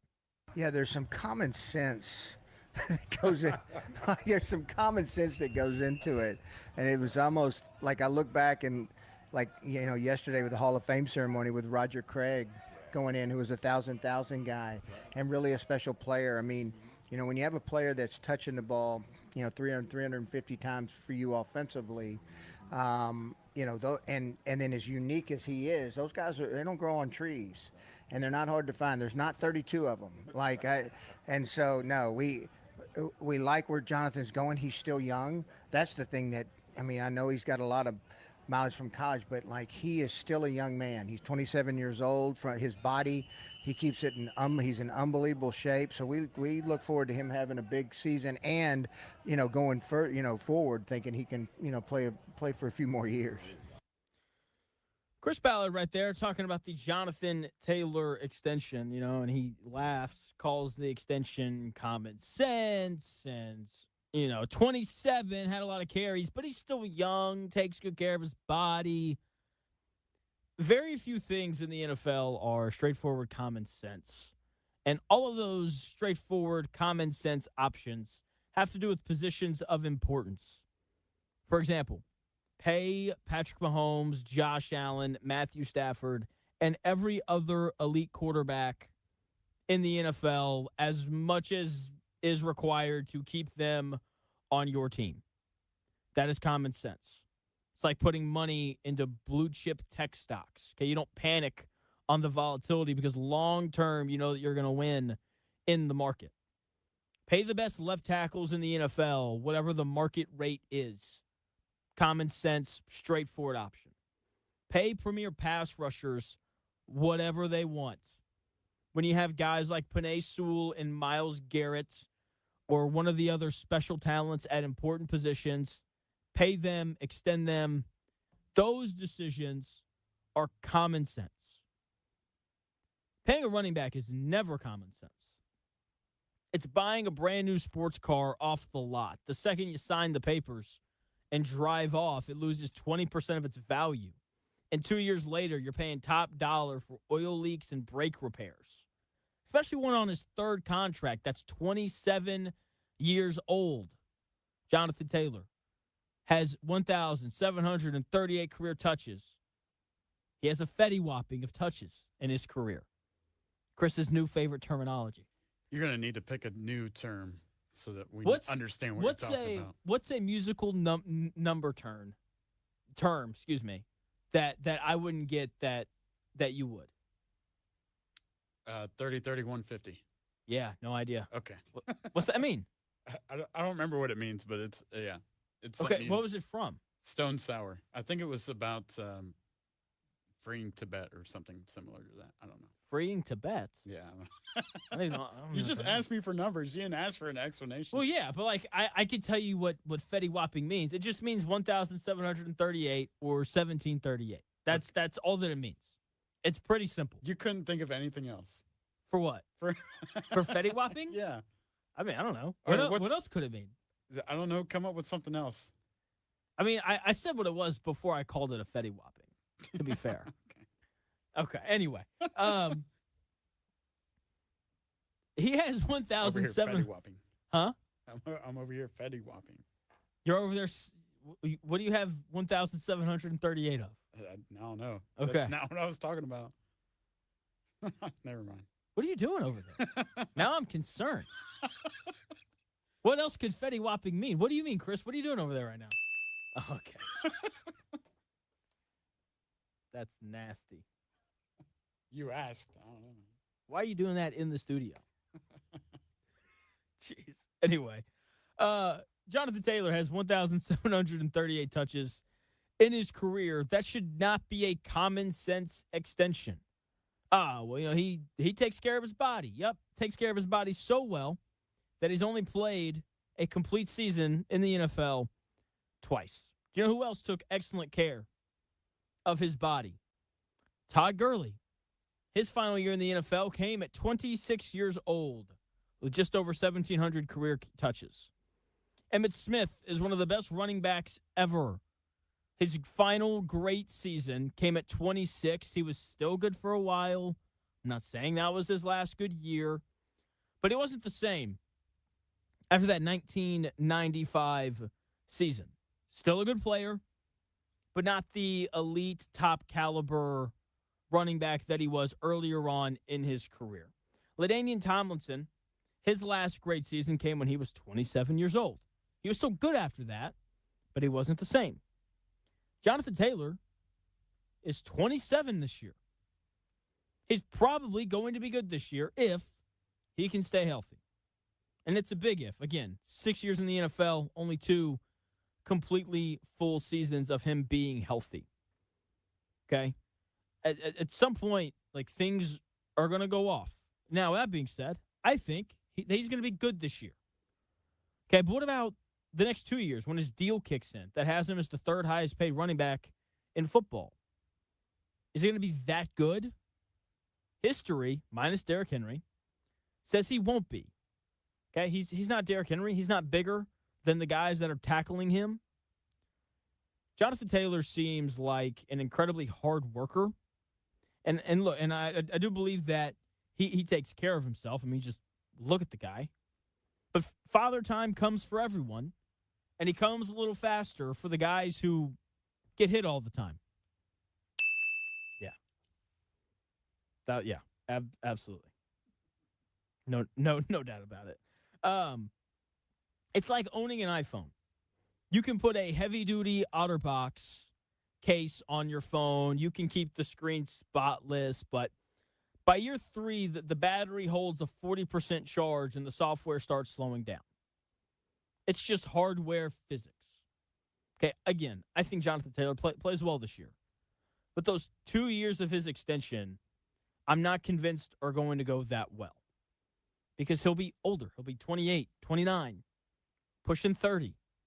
And running backs usually fall off by then. And look, if you're Chris Ballard, you don't really care about that right now because he has to win this year so that he then has the right to worry about that problem later. But long-term for the Colts, I don't think this is a great move. I'm glad that he's going to be here this year, but we'll see what he looks like the next couple of years. Chris, did you see the tweet from Sauce Gardner? No, what did he say? He said, quote, all this from a one-on-one rep and an 8-yard sit route at that. It's a reason that's the only one y'all saw. That's what I'm saying. Like, if A.J. Brown was out there just, like, completely, dicing Sauce Gardner every single snap, like, we wouldn't have seen one clip. There'd be, like, 7. Did you put hashtag white privilege after that? Oh, jeez. A.J. Brown's not white, so that wouldn't have made any sense. That'd have made it funny, though. It was on McAfee's show, like he was showing some highlights from the Patriots and Colts, and every video he showed, the Colts were getting burnt. It wasn't just that one video. Like, our defense did not look good. Yeah, everything I've read, it made it sound like the start of the practice was heavily dominated by the Patriots, but the back half of the practice, the Colts played much better in. Like, you hear that the Colts won the red zone drills. Colts won the 2-minute drills and the 1-minute drills. And, yeah. So, I think it just kind of depends on what part of the show he was in, because it seems like, again, at the start of the practice, all Patriots, back half of practice, all Colts. What a bad time to get caught on video, though. Like, Yeah. somebody taking that video was like, yep, this is the one. Everybody's going to see this. But this happens every year. What's his name? Do the Broncos have a joint practice today or this year? Ooh. I'll try to find out. A little bit of thunder. Because if they do, like, there's going to be a video put out there of Patrick Surtain, the best corner in football, probably, losing something, right? Losing a rep, slipping, something. And then everyone's going to be like, is Patrick Surtain washed? And the answer is going to be no. So, anyway, it's camp, right? There's nothing else for us to really talk about. And they do not have any joint. They don't. No. You know why? Because they're scared of Patrick Surtain getting put on a video. They preventative maintenance right there. Let's not have Sauce Gardner videos out there. Yeah. That's funny. But yeah, like it's not a big deal. Okay. Like Sauce said, there's a reason why we didn't see more. Okay. And again, like there have been reports from different people at the practice of Sauce Gardner having pretty good reps against A.J. Brown as well, which is nice to hear because the Colts need for Sauce Gardner to be that kind of guy throughout the season. And the fact that he had what seems like a nice day against, a guy in A.J. Brown who's one of the better receivers in football is it's a really nice thing to kind of hear beforehand. So, Alec Pierce. There's a video of him standing, signing cleats. And it looks like his leg works. So that's good. Anyway, so still waiting on Alec Pierce to return, but it seems like the Colts had a pretty solid practice today. Anthony Richardson is going to start for the Indianapolis Colts on Thursday. Shane Steichen spoke to the media after the joint practice, and he kind of broke down how reps are going to go. We will play that audio for you in 3 minutes.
Download to see if you qualify. Not all customers will qualify. Transfer fees may apply. No Albert subscription required. Albert is not a bank. Albert Instant Loans are issued by FinWise Bank, member FDIC. Not an actual client. Terms apply. Kylie, what's wrong? I just got hit with a car repair bill. I'm behind on rent, and I feel like I can never save any money. Have you tried the Albert app? Albert is your financial assistant, helping you find ways to save and create custom budgets to actually grow your money. Plus, you can get up to $10,000 for big expenses or advance up to $1,000 fast when you need cash right away. Albert can get me up to $10,000? Exactly. Albert spots you in a pinch and helps you grow your money in the long run. I'm downloading Albert right now. Download the Albert app and use promo code PLAN to borrow up to $10,000 for whatever you need. The Albert app helps you budget better and save more money so you reach your financial goals faster. Download the Albert app right now and use promo code PLAN to borrow up to $10,000. Use code PLAN to borrow up to $10,000.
The best takes. Maybe. The Real Jonathan Smith Show on Indy Sports Ticket 1430 AM, 93.9 HD2, and always on the free Indy Sports Ticket app. Earlier in the show, I changed my Colts record prediction from 7-10 to 8-9 because Laramie Tunsil isn't going to play week 4 because he tore his tricep. That is the starting left tackle of the Washington Commanders. And we found out not that long ago that today, the Colts' week 1 opponent, the Baltimore Ravens, their best corner, Nate Wiggins, was carted off the field an hour into practice today in what appears to be a left leg / knee injury. So that's good news for the Indianapolis Colts. Bad news for the Ravens, obviously. Hope Nate Wiggins is okay. But good news for the Indianapolis Colts. They're going to need breaks like that for them to make the playoffs this year on this schedule. So we'll see how all that goes. But Chris has the audio. Here is Shane Steichen talking about who is going to start the preseason game on Thursday. Anthony will start Thursday. He'll play the first half. Riley will play the second half, and then Riley will start against Atlanta, and then AR will play the second half against Atlanta. Well, I think it's pretty obvious. I don't want to take any chances with Daniel out there in the preseason right now. Yeah, pretty obvious. You're not running Daniel Jones out there to take snaps in a game that just flat out doesn't matter. Doesn't matter at all. And there is still a competition going on, despite what you may read on the internet, between Riley Leonard and Anthony Richardson in terms of who the backup quarterback is going to be. And obviously the hope is that neither one of these guys have to play. The other hope is that Anthony Richardson gets traded here at some point. But those are going to be your two guys on Thursday. Anthony Richardson with the starts, Riley Leonard playing in the second half. I don't think we'll see any other quarterback other than those two, because those are, look, Easton Stick, nice player, but that might be a bit of an exaggeration. Easton Stick, a football player, probably going to wind up on the practice squad here, though, at some point this season. So for Anthony Richardson, I just want to see a guy who just looks in control and just looks normal. Can you just look like a normal quarterback? There's a lot of wow with him. He walks on the field, and it's like, oh, okay, geez. And then he throws a 65-yard bomb off his back foot, and you're like, oh, wow, that's pretty impressive. But nothing about him looks normal. And the best quarterbacks in the NFL have normal with some wow moments. Like Josh Allen on 3rd and 5 looks normal. And then occasionally on 3rd and 12, he'll, throw a bullet through a window the size of a donut hole, and we'll be like, wow, what a throw. Or, he'll run over somebody to pick up a first down, whatever it is. Mahomes will look normal on 3rd and 6, but then on 3rd and 11, you'll see him extend the play for an extra 4 seconds before he finds Travis Kelce for a first down. It's normal, and then just like a little bit of magic. That's what the best quarterbacks in the NFL do. And in the limited amount of time that we've seen Anthony Richardson, it has been high school level quarterback play, followed by a few of these just like insane moments. So can he just find a way to look normal? When it's 3rd and 5 and Ashton Doolin comes open on a drag route, can he just make that throw? Please. That is the thing that is holding him back from potentially being a starter. It's the inability to do the easy things and make them look easy. And so if he's fixed that, then I'm going to assume that he's going to have a really nice night on Thursday, but we'll see. Chris, what do you want to see from Anthony Richardson on Thursday night? I want to see him complete a half. I want him to go first quarter, second quarter, and then go sit down without tapping out or getting injured. But I mean, ultimately, I do wish well for this kid. You know, I want him to succeed and be able to land a good spot on another team. So I just hope that he doesn't have too many mistakes or get injured. Yeah. Stay healthy and just, like I said, just look normal. Like, don't, not everything has to be spectacular. Should look easy occasionally. And someone said this about J.J. McCarthy. Someone said that J.J. McCarthy makes playing football look hard, which is true, but that's not really what you want from your franchise quarterback. And I think that you can parallel that with Anthony Richardson as well. He makes playing football look pretty hard sometimes. And that's not what you want from your franchise quarterback. And then, as Coach Steichen said in that clip, we're going to see Riley Leonard in the second half, the guy that I believe will wind up being the Colts' backup quarterback here at some point this season. So, sorry. Go ahead. So, other question, what do you want to see from Riley Leonard on Thursday? Yeah, I just want him to look comfortable, because I think that last year when he watched him play against the Texans and when he came in late against the Jaguars, he just looked uncomfortable.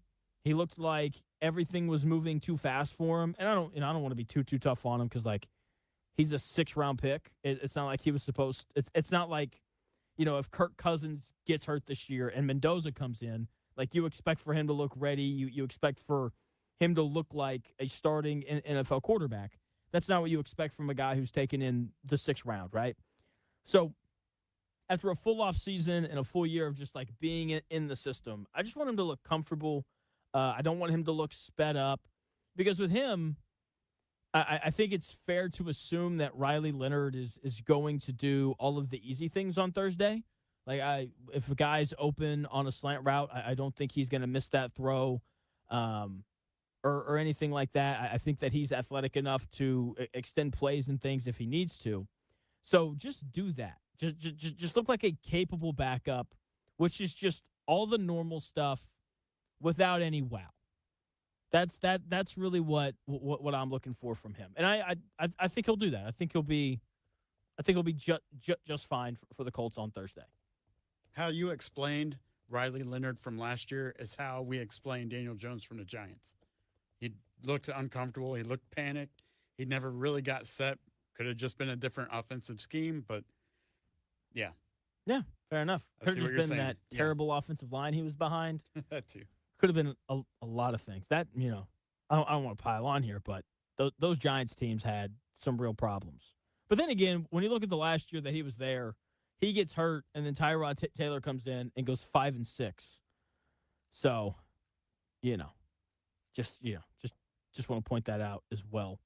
So, but yeah, but look, we've got real football on Thursday night, and I can't wait. We've already got some guests lined up for it. Destin Adams is going to come on Thursday. Zach Hicks is going to be on Friday. We'll talk about all the extra stuff with that.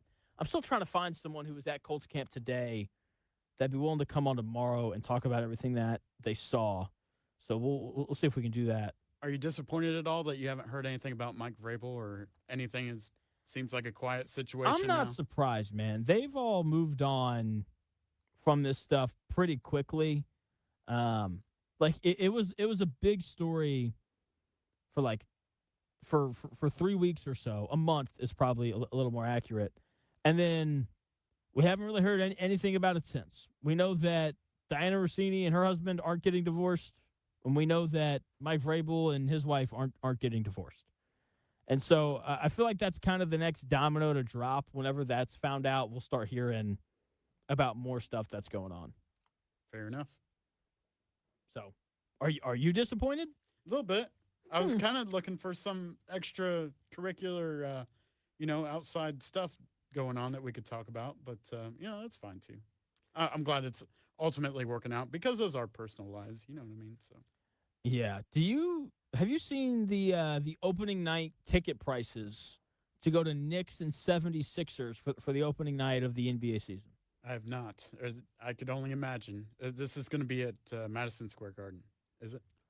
I think it's in Philly.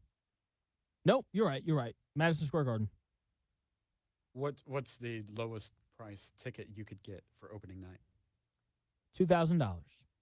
Yeah, not surprised. Do you think that's more so because of LeBron or more so because the Knicks just won the finals and they should raise the banner that night and do all those things? Probably more the latter, I think, because the banner and the Knicks. LeBron, I mean, even though they scheduled it that way, it might be bumped up the price a little bit. Last season, probably, you think? No, he signed 2 years, right? So Yeah, he signed a 2-year deal, but like this could be, if this was his last year, I don't think anyone would be surprised by that at all. yeah, probably a mix of both, but I would say the latter with the banner and everything. I'm with it. It is the latter. I'd be surprised if it wasn't. I get that it's LeBron, but like, come on. But yeah, so the NBA season is like 2 months away, and we're just gonna leave it there because I'll start ranting about NBA stuff that's happened in the offseason. So that's where the Colts are at on Thursday night. It'll be Anthony Richardson followed by the one and only Riley Leonard, who I know Notre Dame fans are just super, super psyched about. So the Colts this year, when we did our original record predictions, I had them going 7-10. Chris had them at 7-10. He's moved them down to 5-12. I have them now going 8-9 because Laramie Tunsil isn't going to play week 4. And the idea of a team being good is something that's relative. It's about obviously like how talented and capable you are. That's where it starts. But from there, it's about everybody else that's around you. For example, Indiana basketball would have won the Big Sky Conference because relative to the teams in the Big Sky, Indiana's just significantly better than they are. But, they played in the Big Ten where they stunk. And they couldn't beat teams like Northwestern, right? So good is relative. It's about who all is around you. And relative to this Indianapolis Colts schedule, this is probably a team that's going to hover around 500. And I think that they're going to need some breaks to fall their way in terms of health for them to have a chance at something a little bit better. And they got one week 4. Laramie Tunsil probably not going to play because he tore his tricep. They may have gotten another one week 1 when they host the Ravens. Nate Wiggins, the Ravens' best corner, he was carted off the field today with a left leg / knee injury. We should learn more, hopefully, by the end of the day. And you never want to root for injuries. Like I'm not going to be sitting down week 1 on my couch watching the Kansas City Chiefs play the Denver Broncos on Monday Night Football.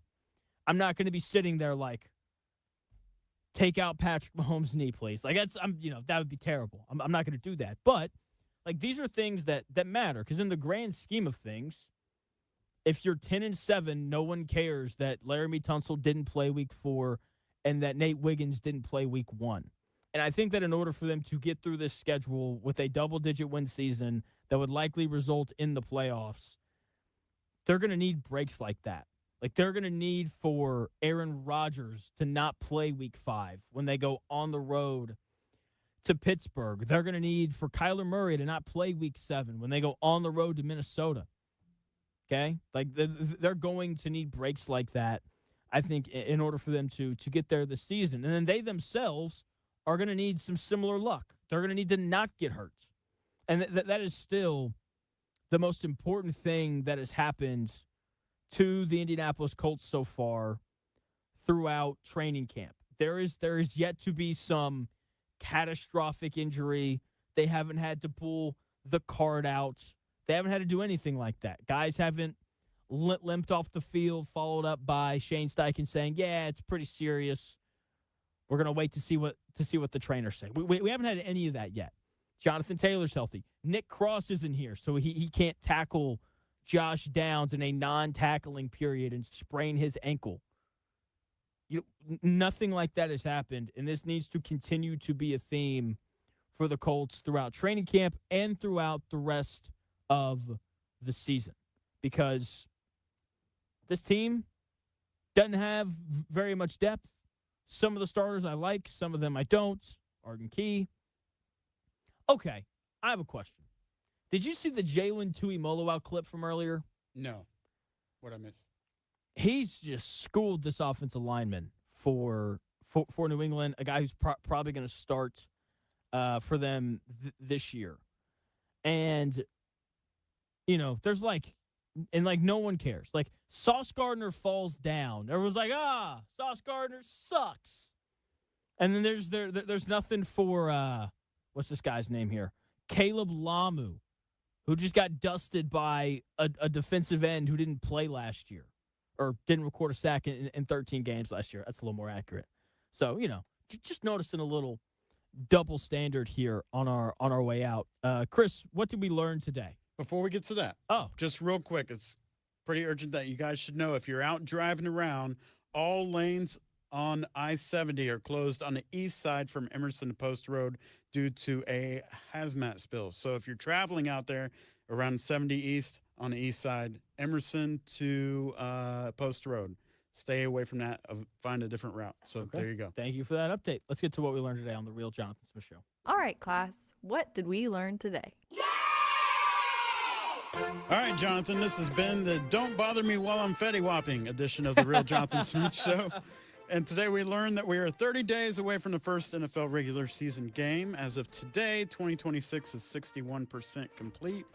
And nobody won the Powerball last night, so the jackpot tomorrow is an estimated $1 billion. Now you should go buy a Powerball ticket. Did you buy one yesterday? I forgot, but I'm glad I didn't because then there wouldn't be $1 billion tomorrow. If you won, would you come into work the next day? Of course I would. The next day? Yep. Okay. All right. This is a job I actually like. So fair enough. We also learned that Purdue's AD is proof that you can't win if you don't play, even if you lose big. Fair enough. We learned. Sorry. I said true. Oh. We also learned that as great as football is, marriage is better. Thank you, Volter. Shout out, Volter. That's very true. We learned that Sauce Gardner is officially washed after getting cooked by A.J. Brown today at joint camp. Insanity. We learned that Jonathan likes free cookies and cake that we have here, but he doesn't show it. But whenever you see my belly, you can tell I like cake and cookies. We are pretty sure that the Bears are coming to Indiana. And we learned that I would trade Anthony Richardson for a mayonnaise sandwich, and I don't even like mayonnaise. I don't either. Last but not least, LeBron Sixers against Bronny's Lakers on Christmas Day is the first time a father and son will ever play against each other in the NBA on Christmas. Is that the first time ever, though? Yeah. First time ever. First time ever. Okay, well, no better time than Christmas Day. Yep, while we're all watching football. Gonna be great. Well, that's what we learned today on The Real Jonathan Smith Show. There you go. All right, that'll do it here on The Real Jonathan Smith Show. Thank you for tuning in, no matter how you tuned in. Do us a favor, head over to YouTube, subscribe to the Indy Sports Ticket YouTube page. That always helps us out if you would go do that. We will talk to you tomorrow starting at noon. More stuff on Colts camp and so much more. Talk to you then.